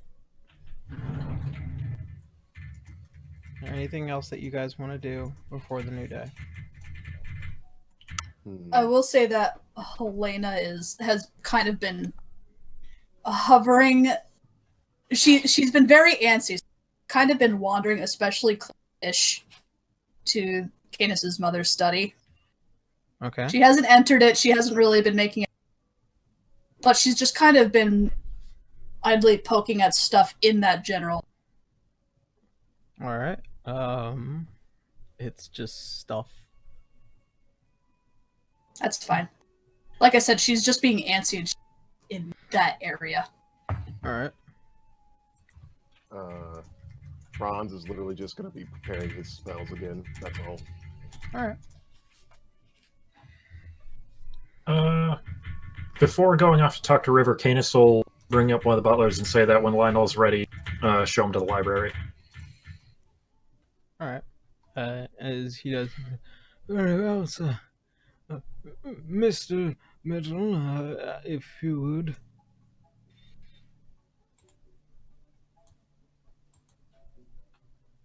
Zito here yet? I He's don't still think getting a so. drink. Uh-oh. He might still be off. Yeah. He's just busy reading books. Oh. No, he's catatonic right now. Yeah. Over the joy of knowing his parents are okay. Hey, happiness. Catatonic for the right reason. They have made a profit. All right. So, that being said, I know Zito will be back soon. is it like a private spring? Like a bath? One of those rich people's bullshit? Five. You mean a courtyard? That's cool. Like take a bath. How far can we venture outside the house? As far as you guys want to, it's up to you. Don't get separated. Not now. There's people looking for us. The house is plenty large enough you can wander around. Yeah. Gar's gonna get lost outside the house, just like in the general area. You won't go too far. There is, there's the garden. There is a open area which is just, a nice gazebo, and then also the area where the vault is. It's just Right. it's a nice little area, and also a nice place to meditate. All right, just Gar's gonna get lost wherever you want. How about that? All right. Garu walks around Crespusk for about a few hours. There are several individuals that are kind of shocked and curious that there is a man in clothing from another country walking around the royal district here in Orario. Gar's just quietly talk to himself. Like a dragon. It can't be the same thing, right? It's like he's just wandering around, like completely unaware of what's around him as he's focused on his thoughts. All right. So, what are the rest of you doing? I am angrily taking a bath. A warm bath. All right. Lionel's going to the library. He's gonna write a letter to his folks. All right. You are met with the family library, as guided by the butler, as he points out several books, some of his own personal interests, and also, stuff that would be maybe knowledgeable to those who want to do any research of any particular thing. Well, Lionel looks at the wellspring of information, and he's just like, well... Again, Lionel just stops and thinks to himself, well, shit, I've been spending fucking months, years even, trying to cultivate something that would make mom and dad happy. And I inadvertently did so the first fucking night I came here. So now the sky's the limit. So fuck it. Take a rare book at random and let's see what we get. You grab a random book off the shelf. It just pertains to the old gods during the time of the Favelnok, and also record of the goddess Mistra, and it's a pretty interesting read. Does it have any correlation to the visions I saw? Make a religion check. Oh no. I think that's still based on it. It is, but I don't have anything good on it. I have a +3. Well, when you get a 17 and get a not natural 20, that's the way the news goes. The detail of the goddess of magic, the one that maintains the weave, you begin to try and study some of the symbols. The vision that you had noted, it only barely kind of looks like one of those symbols. Not in the sense that, there is like multiple, but there is only one. And there's also the evolution of its symbol. And there are only two.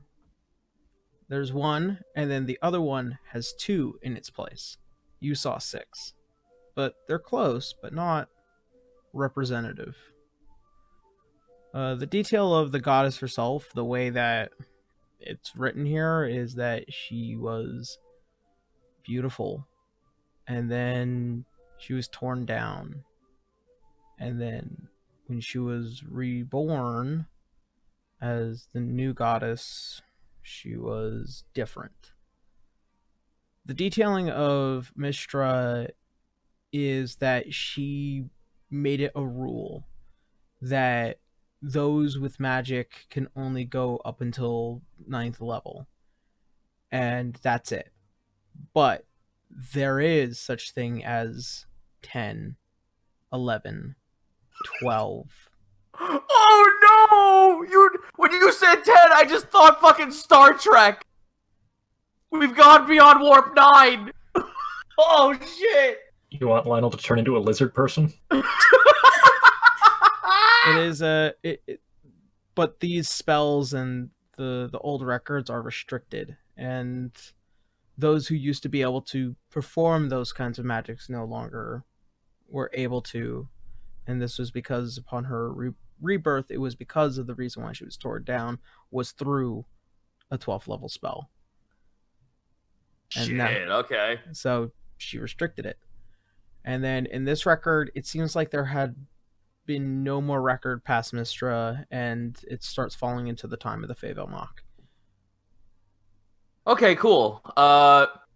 Well, Lionel's not gonna fucking push the boundaries as of right now. Anything cool in the sense of the 4th level of spells that he could look at? Quite a number. Oh my. Let's pick one out at random, because Lionel's just feeling fucking frisky. He's just like, yo, listen, after the shit I've been through and how much of a good mood I'm in, new knowledge is best knowledge. Let's just fucking pick something at random. You do note that you are, you currently have a library card as well, at the, Hell yeah. the Library of Ioun as well. Let's see. So, let's see. You have your usual stuff. You got your stone shapes, your stone skins, your wall of fire. You got Lemon's secret chest. And there's also conjure minor elementals seem to be popping up a bit. Okay. And then also finally with what looks to be a detailed report on casting a shield of fire. So, refresh me on Leomold's chest, because I'm just like, hey, River, look inside here. Push. Close. Alright. So, you create an exquisite chest 3 feet by 2 feet by 2 feet, constructed from rare materials at least worth 5,000 gold pieces, and a tiny replica made from the same materials that is worth 50 gold pieces. So are the materials you need. You hide a chest and all its content in the ethereal plane. Yeah, let's do that! I want that spell! Yeah. You must touch the chest and the miniature replica that it serves as a material component for the spell. The chest can contain up to 12 cubic feet of non-living material. It's basically your very own personal bag of holding that turns into a chest. Alright, gang, well, we now have a fucking interdimensional bank. Yeah, However, however, you need about 5,000 gold pieces of materials in order to... Look at the house we're in! Look how easy that is to obtain! That is also true. So look at the place we are in! This is so effective! So yeah, it seems like this chest in specific has kind of it's been detailed in its report and the construction of its magic based off of some of the mages around here, simply because most royal families would make sure that if they have something really good, they don't want nobody to fucking touch it. Just walk on up to Canis. Yo, so you got a chest? Like, worth 5 grand? Yes. Probably. Excellent. The answer is always yes. One? Can I borrow one? Borrow or have? Really have, but then it becomes beneficial for all of us. Sure. Fuck yeah! Alright, so... After by the command of Canis towards the butler, many conversations were had. At a certain point, you find a pure platinum chest in your room for you to use and for you to cast your spell upon. Jesus. Yeah! Jesus. Yeah. Here's a 500,000 gold worth chest. No, it's about 5,000. This will be fucking worth it. This will be so worth it. So we can put so much shit there. It's so heavy. Oh, we can put the evidence there. So much cheese. Yeah. Lionel just turns and looks at River. I'm sorry, whose chest is this? Well, I don't even know. I'm not even there. Yeah. Well, how are you here? Leroy, get out of here. Oh, sorry. Don't harsh. I'm vibing right now. Fuck off. Oh no, you asked if I could show you the thing, but all right. Yes, actually. Yeah. All right. Okay, you know what? The vibing thing that was totally aimed at River. Like he just like walked past River as she's taking a bath. Fuck you, I'm vibing. Just a thought. Who opened the door? Just a thought. It said non-living material. Yes. Does Leroy count? He's non-living. Leroy now has his own apartment. Yeah, it's a tiny box. Tiny box. Void. Oh my god, we're gonna fucking make Leroy into Isaac. So I knew your apartment. But yes, Leroy is here. He does. Yes, well, Leroy, I'm sure you can tell that my spirits are a little bit higher than usual.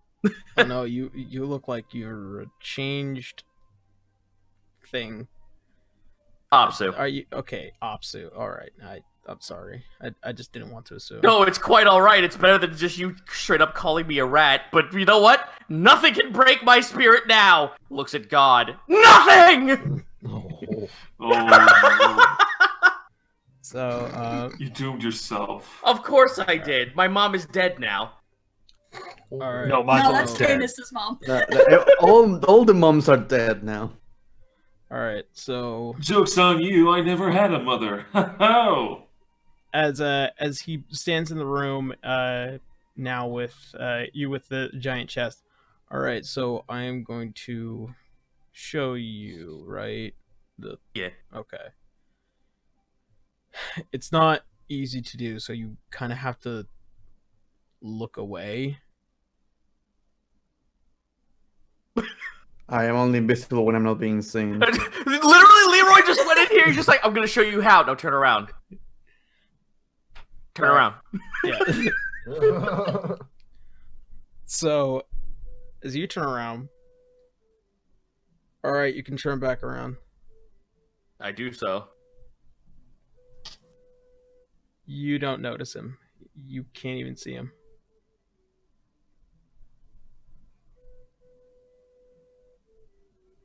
And then, almost as if he steps forward, almost as if shadow and a veil, like he moves forward, and then he's in front of you. Lionel like kind of like hops back a bit, but then like gets back into like a very fucking interested position. So, how is that exactly how that works? I understand that they can't need to see you first, but it's not an invisibility spell. It's almost like you're cloaking yourself. Yeah. It's kind of like, do you ever notice a statue when you're just walking into town? No, not unless it has something very interesting for me to look at. It's kind of like that. It's one of her gifts. How do I morph Shadow to do it? You would have to ask her. Lionel claps his hands. Well, that's never happening. I'm a free man. Yeah, so, I mean, I told you I could show you, but... No, it's fine. It's just actually rather interesting. All things considered, I know patrons, gods, and everything would want to give others a share of their power. But at the same time, it's also kind of strange. Like, what agendas would gods or beings of higher power want to... what would they want to obtain? What do they gain and what do they lose by giving someone who has the capability to flaunt the power and just completely ruin their entire facade? I'm sorry, I'm rambling. No, it's fine. It's a matter of perception, I suppose. I guess... Well, I don't think that their plans are infallible. I had a desire. And I gave up everything in order to fulfill it. And what was that? To drive the snake from the nest. Well, it's strange now. I guess for the longest time I've been trying to find a way or think that there was like some kind of like large magical step I needed to take to make my family happy. And by simple means, I did it on a whim, and I did it on such a quick fly that it's so strange that I now feel free without even having to actually go through with the long, well thought out plan I've been trying to for the past few years. It seems like there's something else that you want to do as well. You talked a lot about wanting to live longer.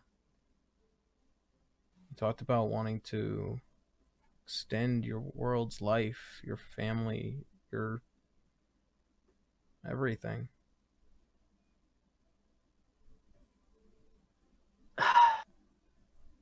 I spoke out of dread for my own life. Not so much my folks. They're my family, Leroy. I'm sure they would have been happy even if they found out for all intents and purposes, I joined my brother's band. Excuse me. Almost vomited a little bit in my mouth. Anyway, I'm sure they would have been happy with whatever I chose to do so long as it was good in the way they taught me to do so. And now that I think about it, the way I thought of extending their life, it strangely feels wrong. And I don't know if it's just me being selfish about the fact that I'm going to die soon, way sooner than most other people.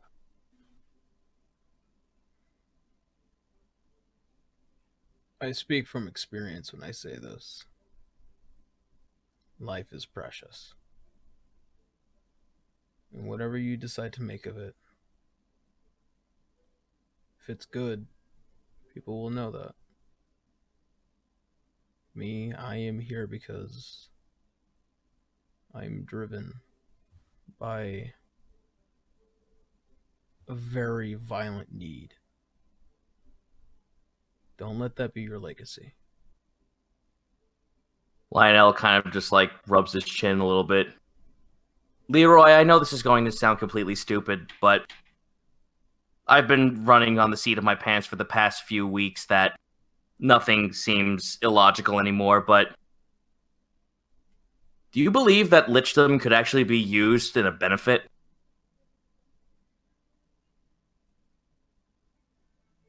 Speaking as a person that is dead, I'm not sure. I don't think she'd be happy. No, of course she wouldn't. And the last thing I need is someone telling me that I'm breaking the laws of reality or whatnot. I think it's more nature. Death is very necessary. And I myself am breaking my own laws. I don't know what will happen to me after all this is done, but I know I won't be here. And I am not going to have anything. I gave up everything for this one thing. And I'm assuming once I am done, I won't even have a soul left.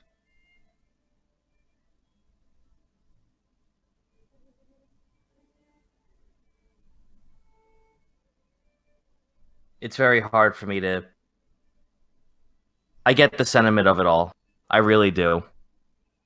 Without a soul, no one can really feel like they're doing good in the world. But you're proving that point wrong, actually.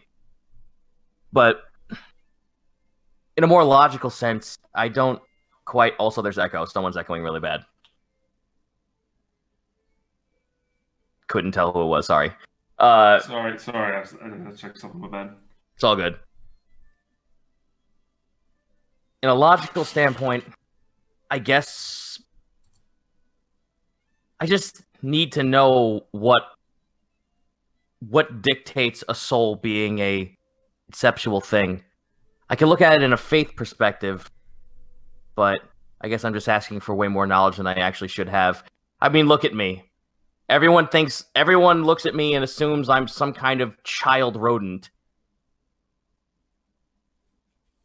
Well, I think you're a good man.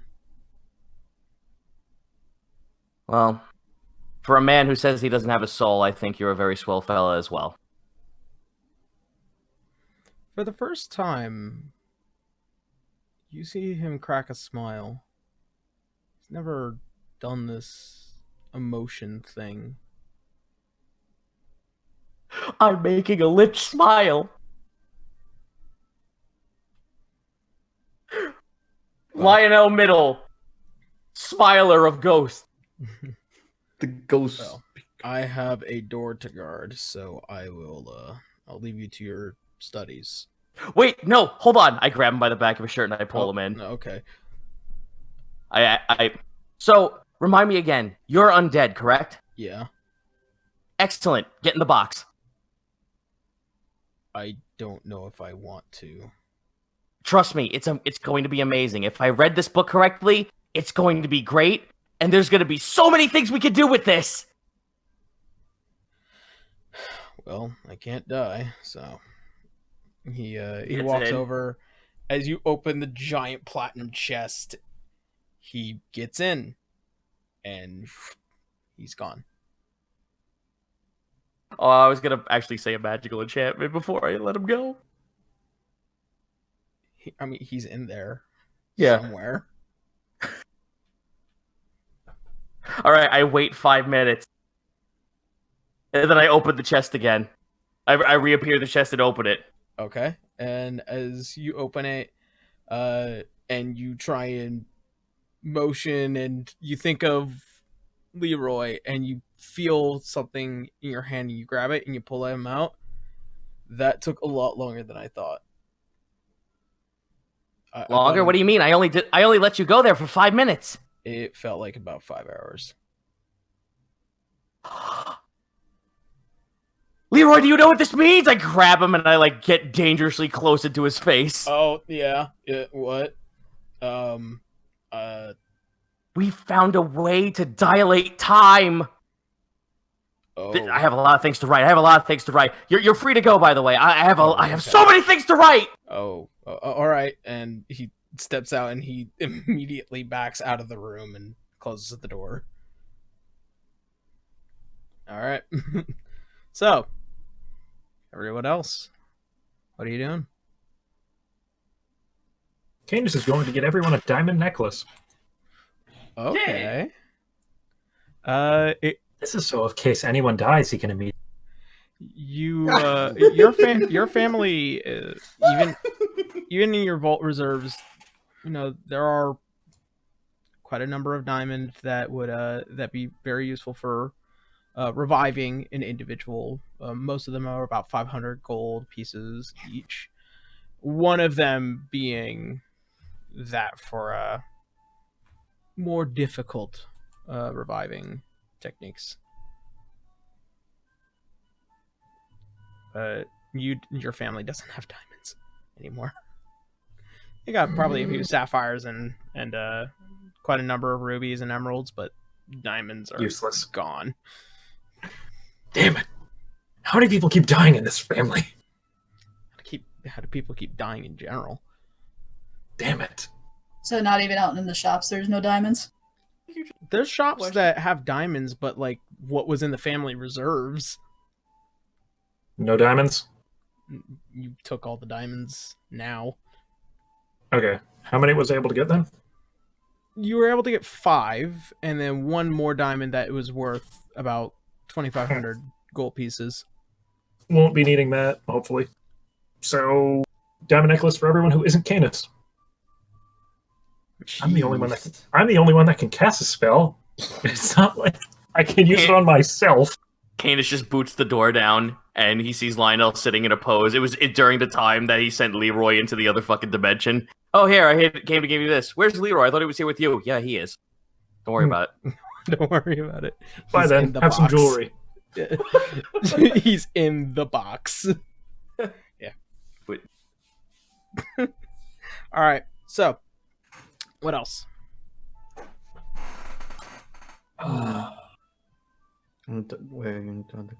Helena's just been pacing outside Canis's. It's literally all she's been doing. At this point, the general butler, as he comes through, I'm so sorry, the lady is a bit busy. Do you wish to have a word? Oh no, right? I just believe she has something that I usually carry, and I will admit I am not very inclined to go very far from it. I will speak with her in a moment. She must be tired. And as he opens the door, you see a woman with platinum blonde hair currently just resting on the office couch that is just there, and he brings her what is the smell of a brewed coffee, probably something a bit stronger than tea. And the door closes. Helena sidles up to the door and just presses her ear to it. Make a perception check. Okay.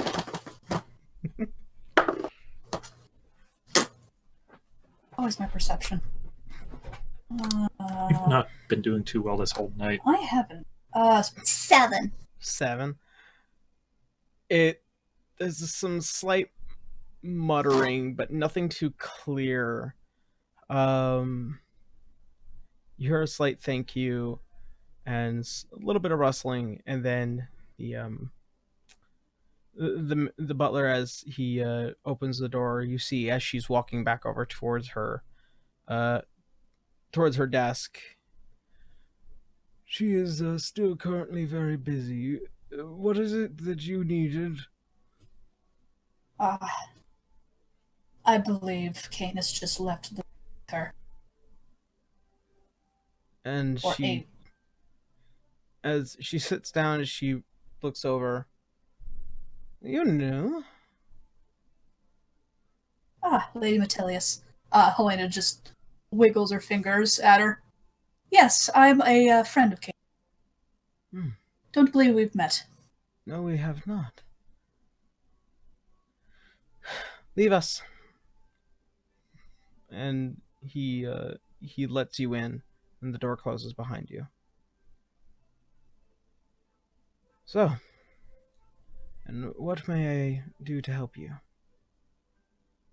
Oh, you don't really need to do anything to help me. She just kind of sidles up to wherever she can sit down comfortably.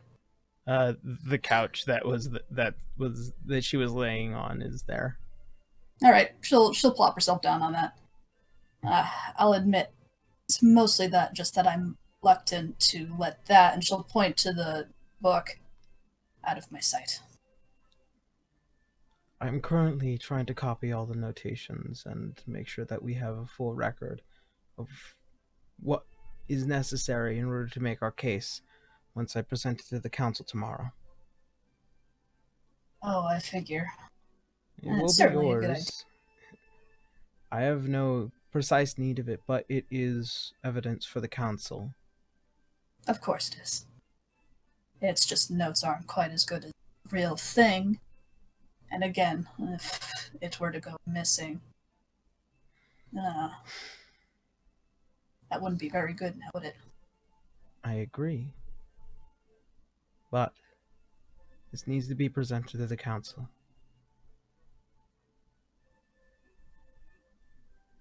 What's the plan afterwards?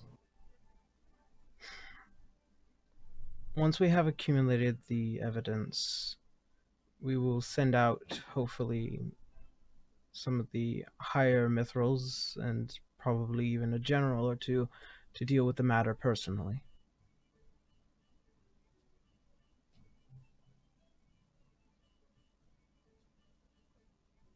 I certainly hope so.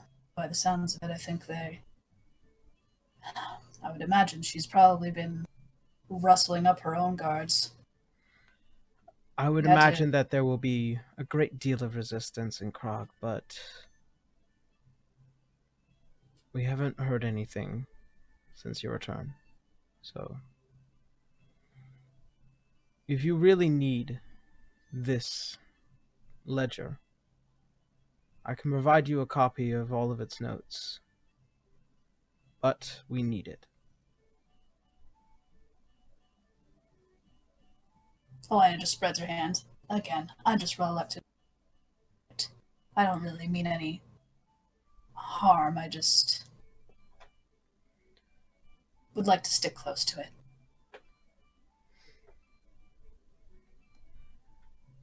Well then, get comfortable. And she replaces the small spectacles upon her face, and she begins the writing once more. And you are there for many hours of her basically doing hand copying of every page, every note, every name, everything that she can find that is still in the ledger to be on another handwritten document. All right. So, anyone else? Just for the fun and flavor of it, eventually Helena will ask if her mother can tell an embarrassing. She does like poke her head, and maybe when I'm less busy. Fine. We'll just code an IOU. Here's a diamond necklace. Opens door, throws diamond necklace. Why would you go in the never mind. That doesn't matter. Here, take this. Don't worry about it. Get a load of this. All right. So, anything else?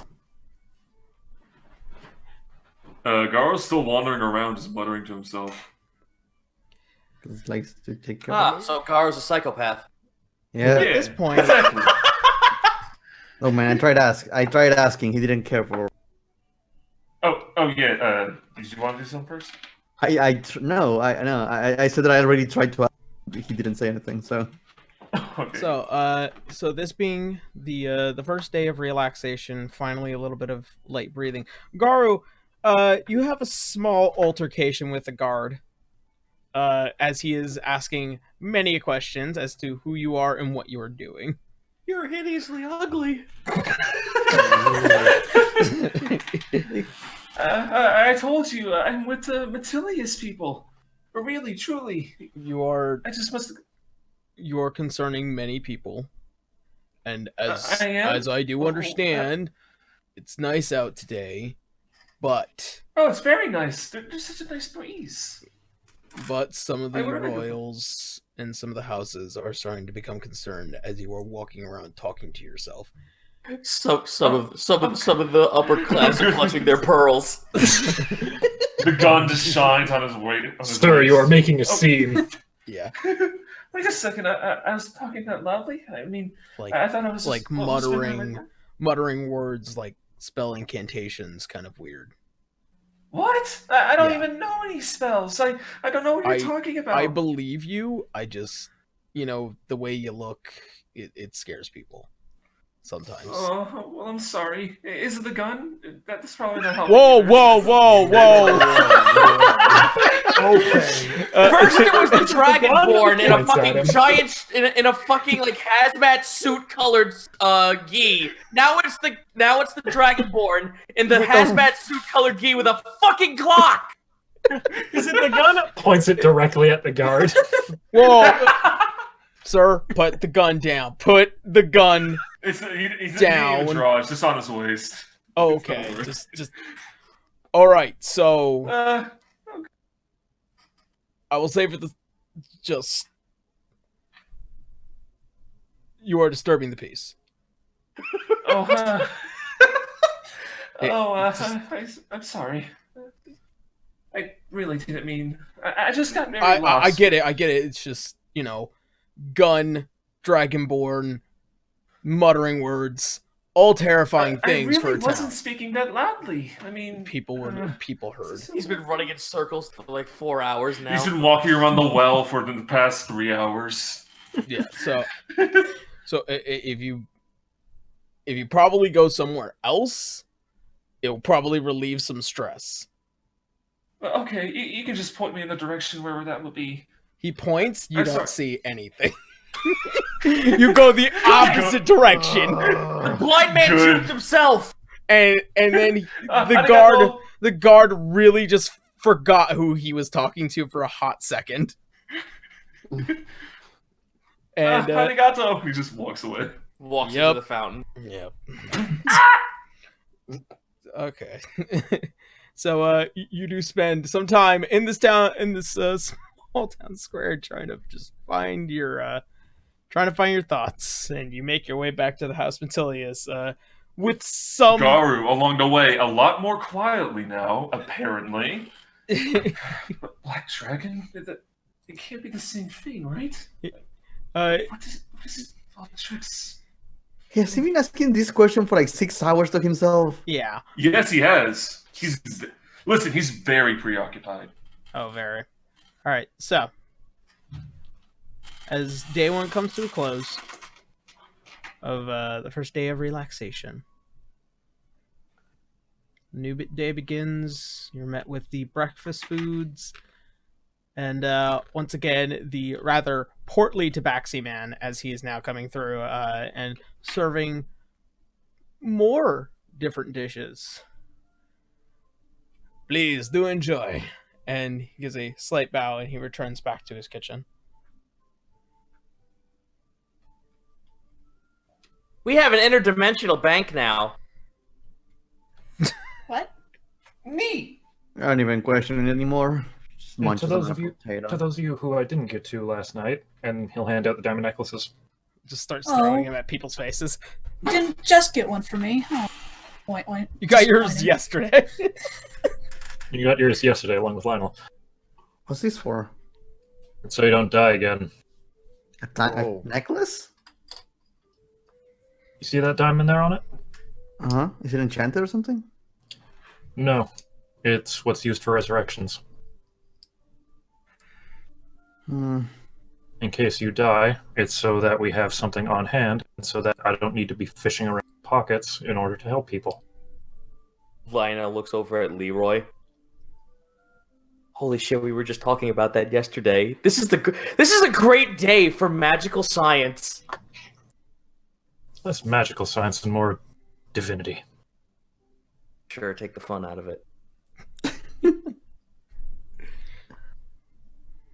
River is going to reluctantly take it.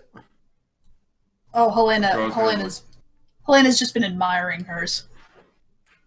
Gar's going to be a little bit ambivalent to it, to be honest. He doesn't even know what it looks like. He can't see how expensive it is. He doesn't know what shiny is. Yeah, it's He's got it hanging off the side of his horn. It feels like well-cut rock. That's what it feels like. It constantly keeps slapping him in the face. Thank you for the pebble. I really appreciate it.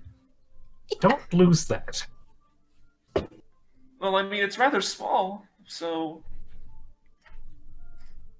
Well, that's why you wear it around your neck. I think it's better for you to keep it, Mal. Kindness. That's probably a good idea. And he hands it back to Canis.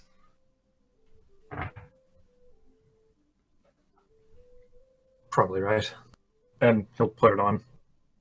I mean, Lionel actually just snaps his finger and the chest appears next to him. Put it in.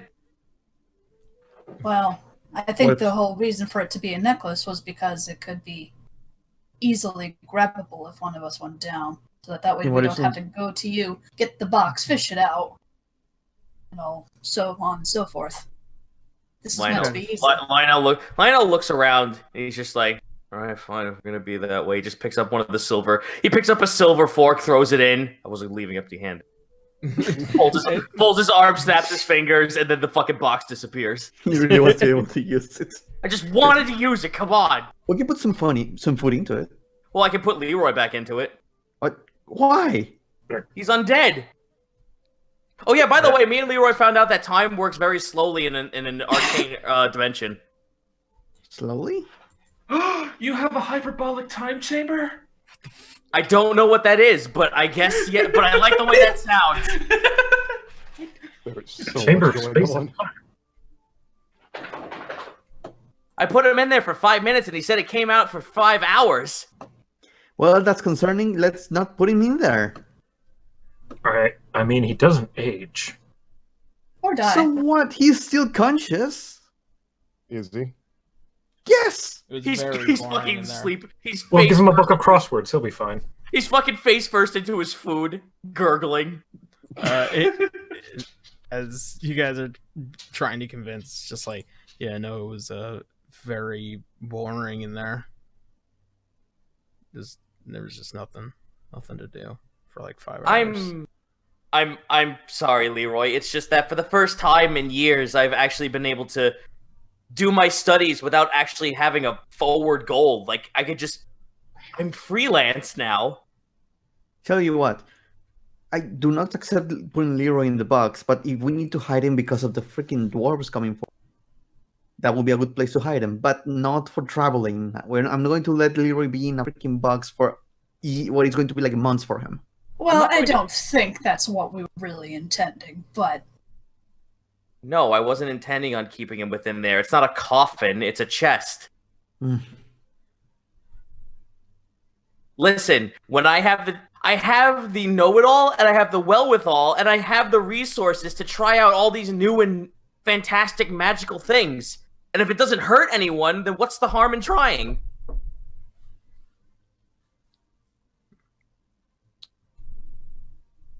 I don't know. I don't know much of magic. Helena just reaches over and pinches River's cheek. Stop worrying. She just pulls on it a little bit. Stop it. Helena just pinches her other cheek and pulls it up into a smile. Come on. Stop worrying. Stop it.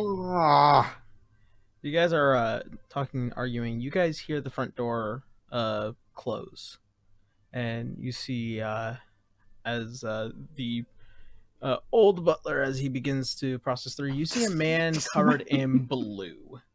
Does he sleep? He does sleep. It's just he's the head butler of the house, so he has duties. And you see a man, brown, slick back hair, a very well kept facial hair, what looks to be a very nice blue suit, as well as a cane as he's walking through, and he sees the lot of you. It is none other than Elmond from Arvello's Arcane Assets, as he is coming through. Oh, why, hello, friends. Nice to see you as well. Yes, I can see you are in the house of Metilius. Quite interesting, to say the least. I'm just actually here to speak to Eleanor for a while. So, please do stop by the shop when you have time. Who's Eleanor? He's Candace's mom. Candace's mom. Candace's mom. It's like for getting a first name basis, River's mind is blown. Oh. I just didn't know what her name was. I would just call her Candace's. Alright. And he ends up going upstairs. Awesome. Well, okay, I know what I'm doing after all this is said and done then. Alright. So, do you guys finish your meal for the day? What do you plan to do? We don't really have much on it. I'm waiting to see what's happened, but I'll wait out. I'll wait out for our good friend to get out of his meeting so I can go to the shop. All right. Helena looks at Lionel. You're planning on staying here? Well, for the time being, until he's finished, and then when his duty is complete, we will head over to his shop. Helena drubs her fingers anxiously. I might step out for just a few moments to see if I can find any news of my guild master. Hopefully I should be back soon. Candace, does your mom talk to this merchant magical guy often? I don't know, Yara. Would Candace know that?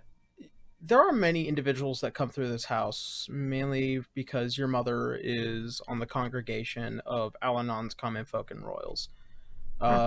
She's pretty much someone that helps the organization of it and the proceedings of it. If Elmond is here, or Edmund's here, there's probably a reason for that, as he is also a member of the congregation as well. Him specifically, I've seen him from time to time. He's the whole purpose I'm here. Probably to discuss politics or such. Or possibly the book that we had given them last night. Yeah. What did she say about it, by the way? Is it useful? Is it, like, do we need anything else? She's taking notes as of right now. Hmm. She's going to present to the council and potentially send out some generals to take care of it. Hopefully. Just a few, but that's what she told me yesterday anyway. I don't know. The more we don't have that book, the more concerned I get. But at the same time, I know we're fine. But Oh, trust me, I stayed with her for quite a few hours yesterday, thinking the same thing. You're not alone. Maybe all you need is distraction to keep your mind off it, you know? I Well, mean, you're safe. the fact that Lionel's planning on staying there does remind me that he is something I did want to go try and take a look at. Though I'll admit I'm still reluctant to leave the book. But Well, the way I see it is that we brought it to its to a safe location. Whatever happens, it's out of our hands at this point. We're not the council members. Your mother is.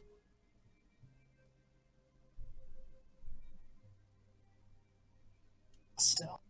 I actually want to know if she knows anything about, you know, the the the, the people who destroyed the city. The moon, the crescent moon with the blades. Well, I'm sure that's something that we could certainly bring up. I wanted information on that as well. I didn't ask her last time because I didn't mention any of it.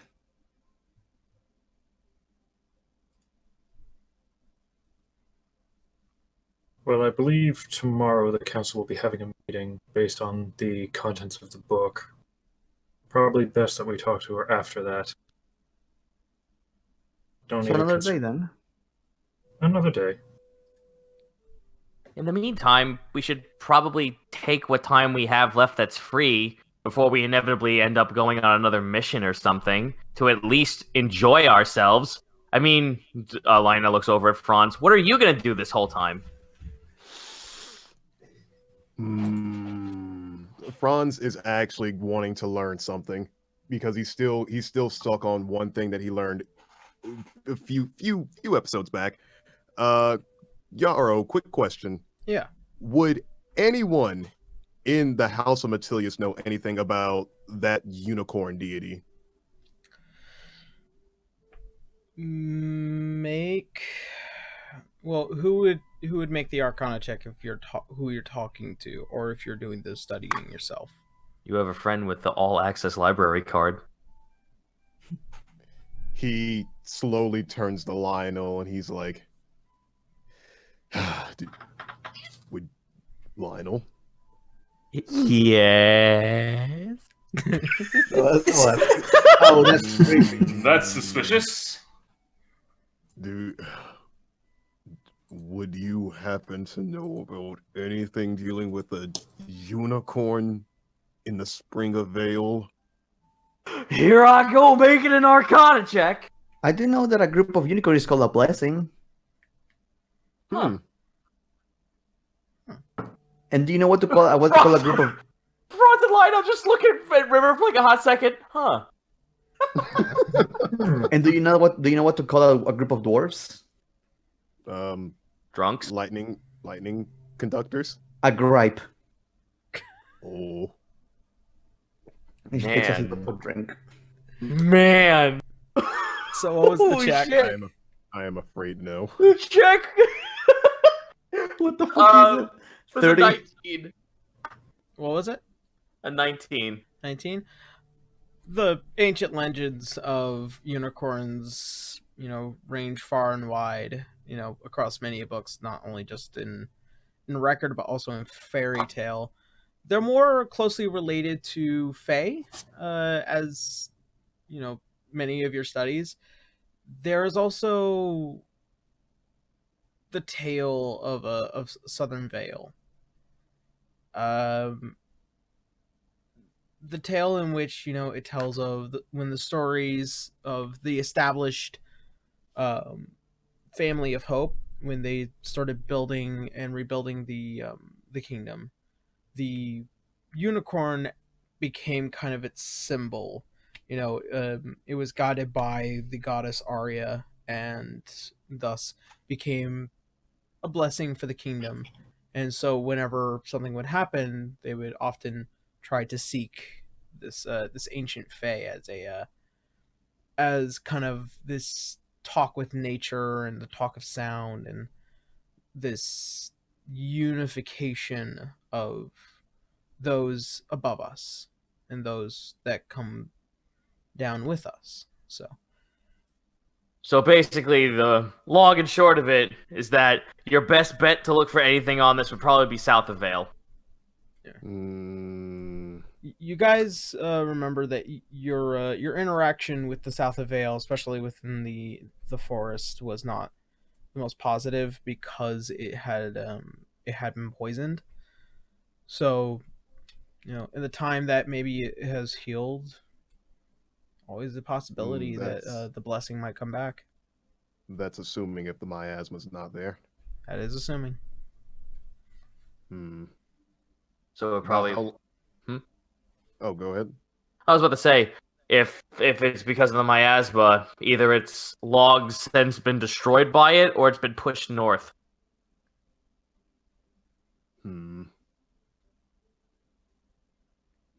I mean, Franz definitely wants to go find this unicorn deity for a specific reason.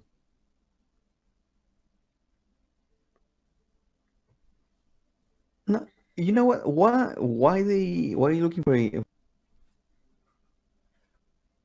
That came out of nowhere.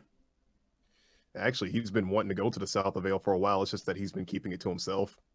Yeah, and you just mentioned it, so it raises a question. Franz just looks over at River and he says, "I've got a bit of unfinished business." I think he got out. Yeah, he cut out. Oh, wait, what? You got a lot of unfinished and then cut out. Oh, God bless America. He's just like, yeah, I've got a lot of unfinished business to take care of, and once I get that done as soon as possible, the weight off my shoulders will be a lot lighter. Do tell. What business? For those of you that don't know, Helena, you might not have been here for this, but my home forest is not in the best shape currently. It has been very damaged by the miasma, and no matter how much I try to cure it or find the cause of it, it seems to still keep spreading and causing damage to my home. So I'm hoping that this unicorn deity will help fix that, because it might be the power I need. But again, that's still a gamble on even if it'll happen. Oh, I'd certainly be more willing to help on that. That certainly lines up with what I need to do anyway. Oh? Yes, that's been my job. I've been tasked to try and portals. I do believe that's the side effects of said portals is that miasma. I forgot about the miasma for so long. Yeah, that's still an ongoing event. Yeah. It's been looming over my head for months. Seems it's been, at least to a certain extent, for all of us. But yes, that's been my job. That's why I came here. Try and take care of that as well. It's been plaguing my home too. Have you found any leads that could possibly help you with it? Well, that's one of the reasons why I'm trying to find my sister. In fact, I'd like to try and find news here. That's actually what I heard when we were up at the Dragon Summit. Supposedly he was coming here. He'd probably have more information. He would for a book. Probably coming for the council. I'm looking through my notes. Hold on quick. I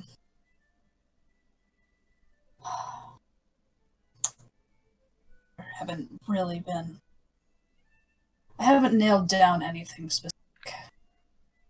But one thing I've been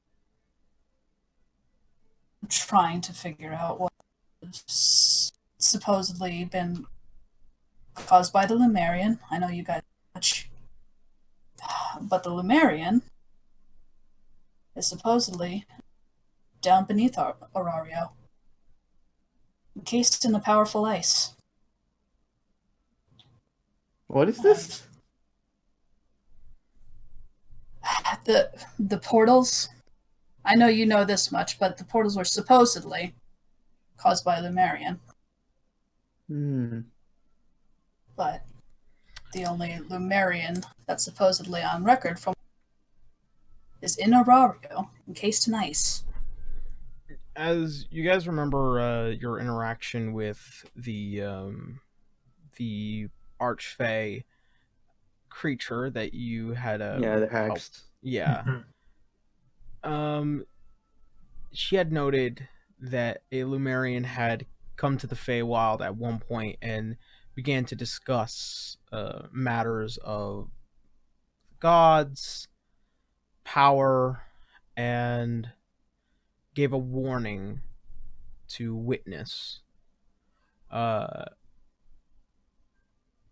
And what happened was that it caused pretty much anyone that he may have had contact with to jump in fear due to the events of Lycia Bay. There's a connection to it. You're not exactly sure how or who.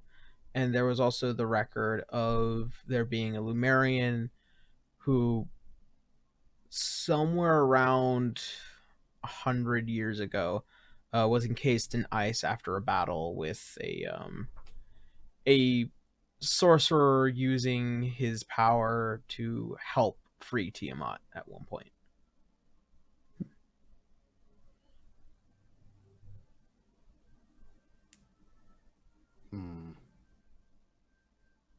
But again, that's why I've been trying to find my master. Because he's been working on the same thing. That's what's working so much. here. It's just he just never got back in contact with us. But while I was up at the Dragon Summit, I heard news that he was trying to get a book of some sort. He was coming to Orario. So I'm hoping there's probably news of him here. We can get in contact with him. We can learn more.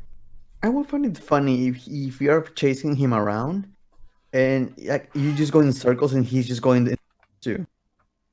Yes, be positively hilarious. But I'd really like to find him sooner rather than later. Mm-hmm. Well, There's a lot going on. That is true, my tiny undead friend. I'm not undead, please. Well, I mean, you died and then you undied. No, don't call me. Plus, he has a faint smell of death, to be honest. Hey, don't take my thing. Mm. Don't take my thing. But the only other information I have about this unicorn is that they may be somewhere near a blue tiefling woman or possibly a half-orc. That's really all I know. Something we can certainly look into further. More options we have, the better. I say that we wait until we're not wanted criminals to do that.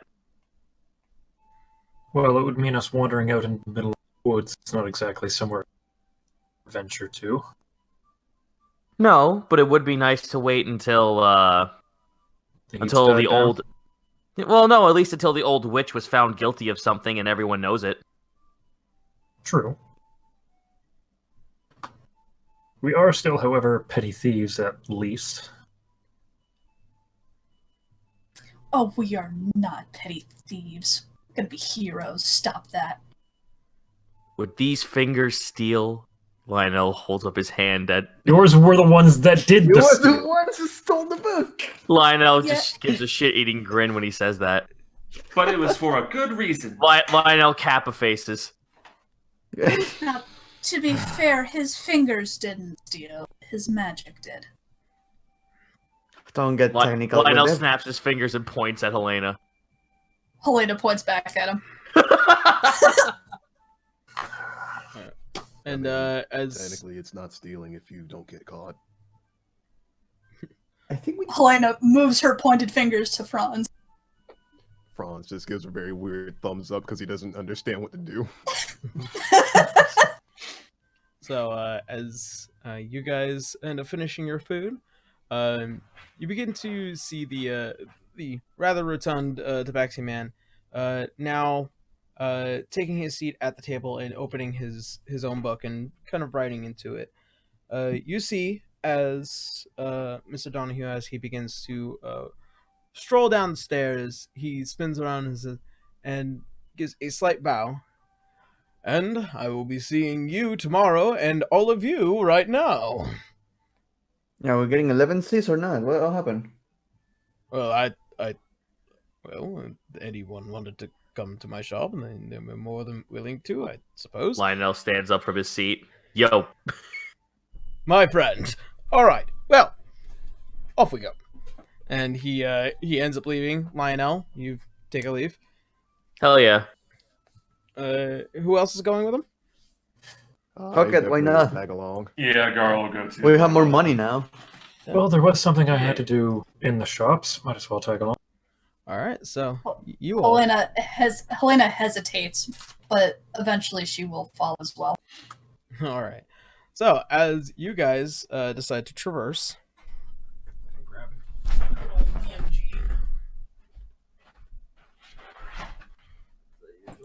Sorry for all the background noise. No, It's all good. Oh, you're fine. So,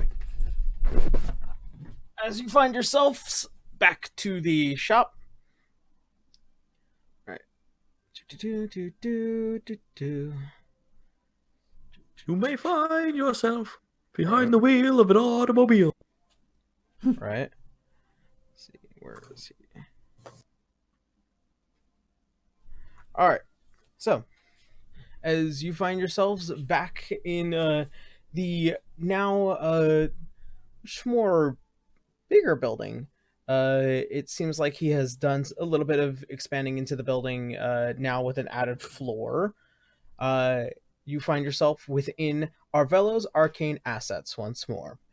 In here, you also notice a very familiar face to you all, aside from Helena, a Orphan Loga, who is the man that you guys had saved from Lycia Bay.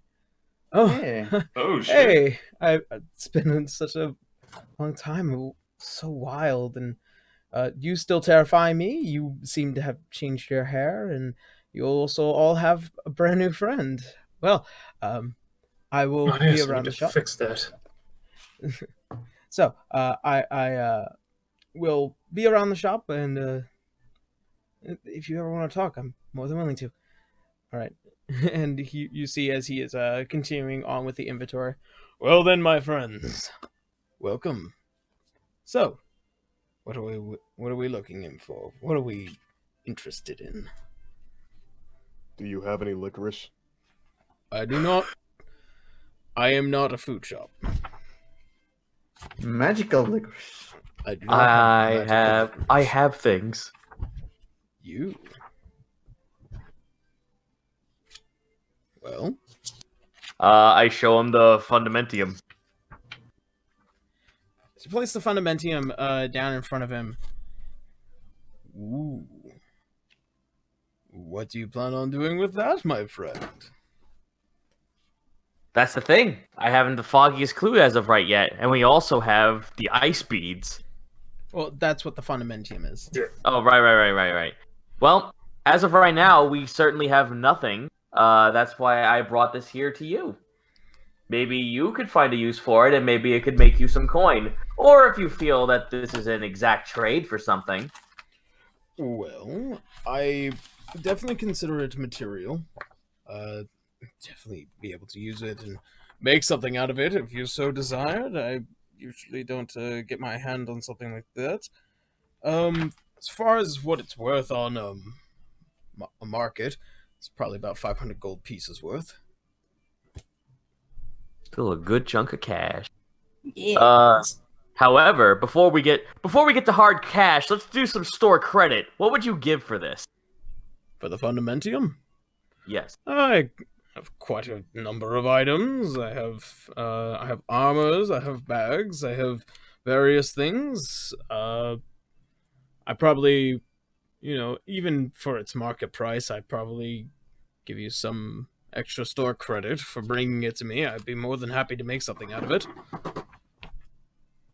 Alright, I like make something out of it, and I also like the idea of armor. Because Lord knows we all fucking need that.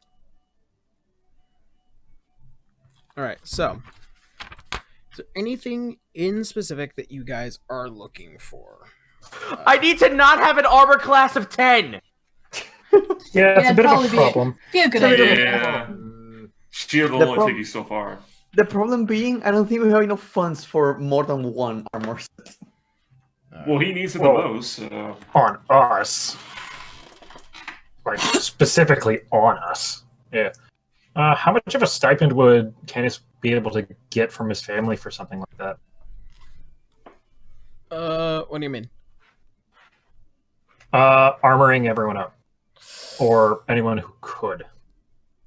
Everything Is it within the money to? every item that is within Arvello's arcane asset is magical, and even if so, you would have to get approval by your mother, and I think after the diamond situation, she's she's limited your She's a account. little fucking done. Yeah. You stole about 13,000 gold pieces worth of diamonds, and Yeah, after the whole diamond incident that and also, by the by, you guys at some point had to return what you borrowed from the vault, so the Bahamut's talent and as well as Oh the no, not the shield. cheese knife. my Yeah. cheese knife though, it's so good. But it's such a good cheese Not the knife. cheese knife. Makes such a beautiful, clean cut into that cheddar. Okay. Actually, I am surprised she has not said anything about it. Like, why does that tiny? Why does it smell like cheese? Wait, does Gar have to get back the gun too? He does have to Yes. get back the gun. Oh, No! All What those do- bullets are no. what do you- Shit, the ring got destroyed. I need magical clothing. That's all I could wear. Okay. I need something to fill the void. All right. So as He gets a fucking football. Just slingshot. let's see. It's a flamethrower. oh no. You joke, but I showed Caitlin that there is a flamethrower. There is. Yeah, it's in the Ravnica book. So, Mm. If there's any like trick or magic arrows, I'd be willing to do that. But past that, I guess for anything specific. so there is a cloak that does look like something that'd be very useful for you. That in and of itself is a cloak of resistance. It has a very specific resistance to a very specific type of damage, and as he goes into detail, it is a cloak of fire resistance, and it does have some varying degrees that of somewhere of a +1 to AC. I mean, the +1's better than nothing because as of right now, I basically could just walk around naked and have the same results for AC. And the fire resistance is always. Yeah. So, what? Did he have anything else, or was that the only thing he would give in trade? He does have a few other things. He does have pretty much a set of dwarven armor, which is not plate, but not light either. It's medium armor. Well, I can't wear anything. I can't wear any light, medium, whatever. Like I don't have any armor proficiency. All I have is clothing. Yeah.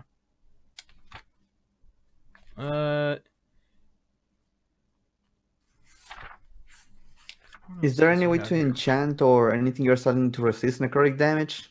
Yeah, could he like pump whatever the fucking fundamentium is into my clothing?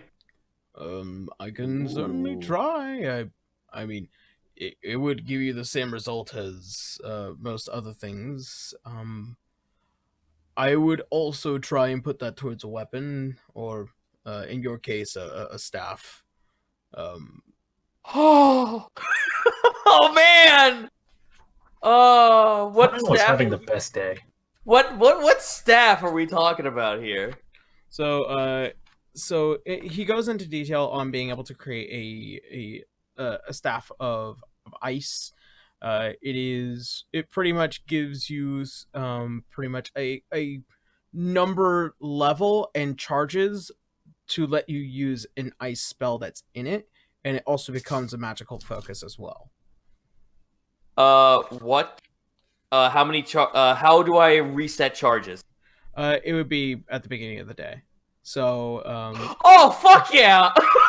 it would take him some time to make it. It's not something that he has instant, but he can take the fundamentium and then pretty much core that into a new piece of magical technology. I don't know if I want Lionel to either have the better armor or to have a kick-ass cane. Especially the fact that it's a fucking arcane focus is even better. Fuck. It's a +1 freaking arcane focus. What the fuck? I'm gonna roll dice. Odds, clothing, even, cane. I would say cane, but up to you.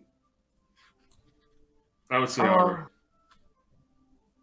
God damn it! Everyone's saying do this, and I'm like, fuck, I don't know what to do now. Up to Lionel. Up to you. Yep, that is all you, my dude. Well, you decide. I want to ask you, Yarrow, one thing. Yes. Tell me if any of these are available. Availability to enchant a weapon to +1. He could definitely do that. You would have to have the materials to do so. I don't fucking think I don't have any idea. That's masterworking at that point. Yeah, that's what Fundamentium is often used for, is to pretty much make the proper upgrades. Depending on what items you do have, like if you have dragon scales, or if there is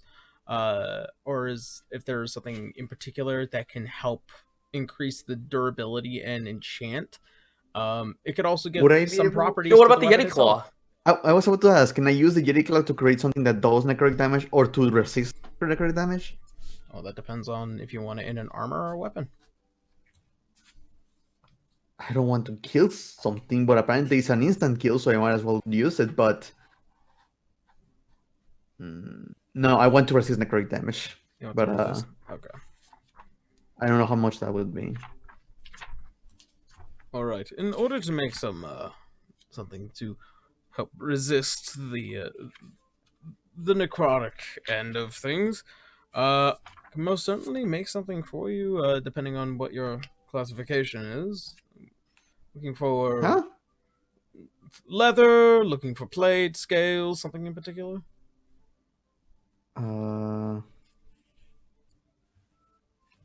Well, I'm wearing leather. Alright, and he begins to size you up. No, first, how much would that be? Somewhere around 750 gold. Well, never mind then. Ooh. Sheesh. Yeah. Never mind, you're asking for either really good armor or really good weapon. Know, I am aware, but she doesn't know about this kind of stuff. Player knows I can buy anything. All right, guys. How well are you okay with me just being fucking zone? Because I'm feeling glass cannon with that fucking staff. Go, what I did. Oh, sure. Go for it. You're not meant to be hit anyway. You're meant to stay back. If I'm getting hit, there's a fucking problem. Let's go with the staff. All right. Remember the glass cannon. All right. So, since you already have the material here, I will say 500 gold, and we'll call it even. Since it would cost generally what it would be for such an item, and then also on top of that, it's just going to be very interesting to make something out of Fundamentium. Well, there goes my all my platinum. So fuck yeah. All right. So, he will begin the process of making you an ice staff, and that will take about at least 2 weeks. At least. Yeah. It's magic. It's magic, and it's difficult magic. Is there... Ooh, yeah, there's no way to make that faster, huh? You have a box. Probably not. You have a box. Get in the box. Get in the box and make this staff for me. Alright. Anything else that you guys might be in the market for? Is there any way to make that a priority so we can be faster? Oh, this is already a priority. I have to make it. I was hoping I can never fucking remember this. Okay. Does he have either any trick or magic arrows, or might he have bracers of archery? For you, as I go through my catalog. Oh shit. Shopping. You're right. Get there. getting a cool stab. Right. The almighty and powerful. What? He only has fireballs. Surely he can't. Ah! Just fireball. I do happen to have something of the bracer of specifics. They're not cheap. Keep in mind, they are relatively uncommon. So, for something along these lines, I would say maybe 800 gold pieces at its best. Helena winces. No. Sorry.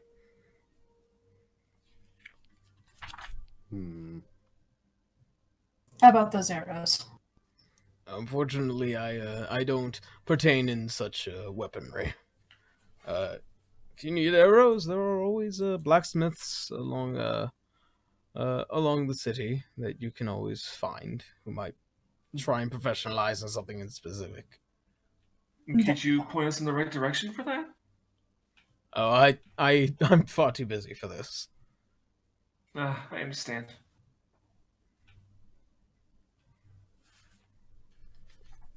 Do you have any?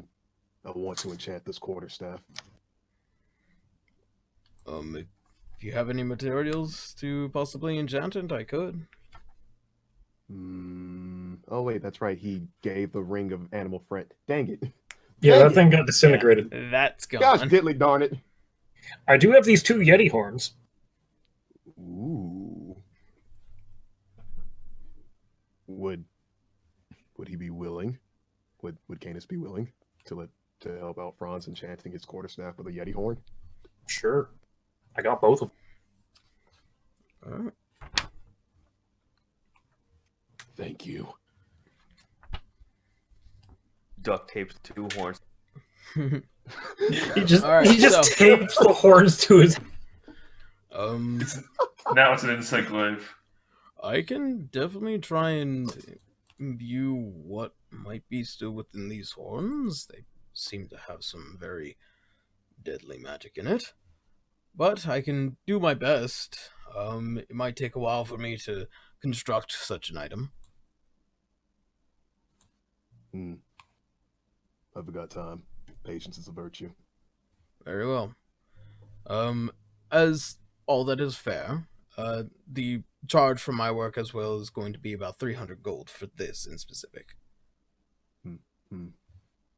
Oh wait, he's got like 5 platinum. Yeah, you got 5 plat. You're fine. Oh yeah, okay. We'll give him 3 platinum then. 1 platinum is 10 gold pieces. Keep in mind, it's 300 for just basically taking this into this. He's not creating something. He's just upgrading a thing. Ooh. Then I would not be able to get it then. Then I apologize. That is okay. A single tier. All right. Yeah, If you sorry. need it, Magical we gotta items take are John. expensive, guys. I'm sorry. Yeah, they are. We haven't been getting a lot of money. We don't haven't. we don't get money. We just kill things or run away, and that. I mean, we have a bunch of diamonds to sell. No. No, I I mean, swear, No, I swear to Dad, I will fucking kill you. I swear to my father. Actually, can Gar get his diamond back? Just for something. No, we have 114 gold pieces on the shared account though. That's it. 114. We need jobs that pay big. Yeah. yes, I think it might be time to start getting. Let's start brewing. And what do you say? So, in Candace, this, have you never worked a job? Not a commoner job. Oh, I think we need to get your hands dirty. I think that'd be funny. I mean, fun. We found him in a sewer. so I'm assuming that's everything for everyone. One last thing I can try, but that would be so how much thousands of gold does it cost to enchant my shield to come back to me if I throw it? Oh, a shield of returning? Sure. Just would say close to about 1,200. Oh yeah, fuck.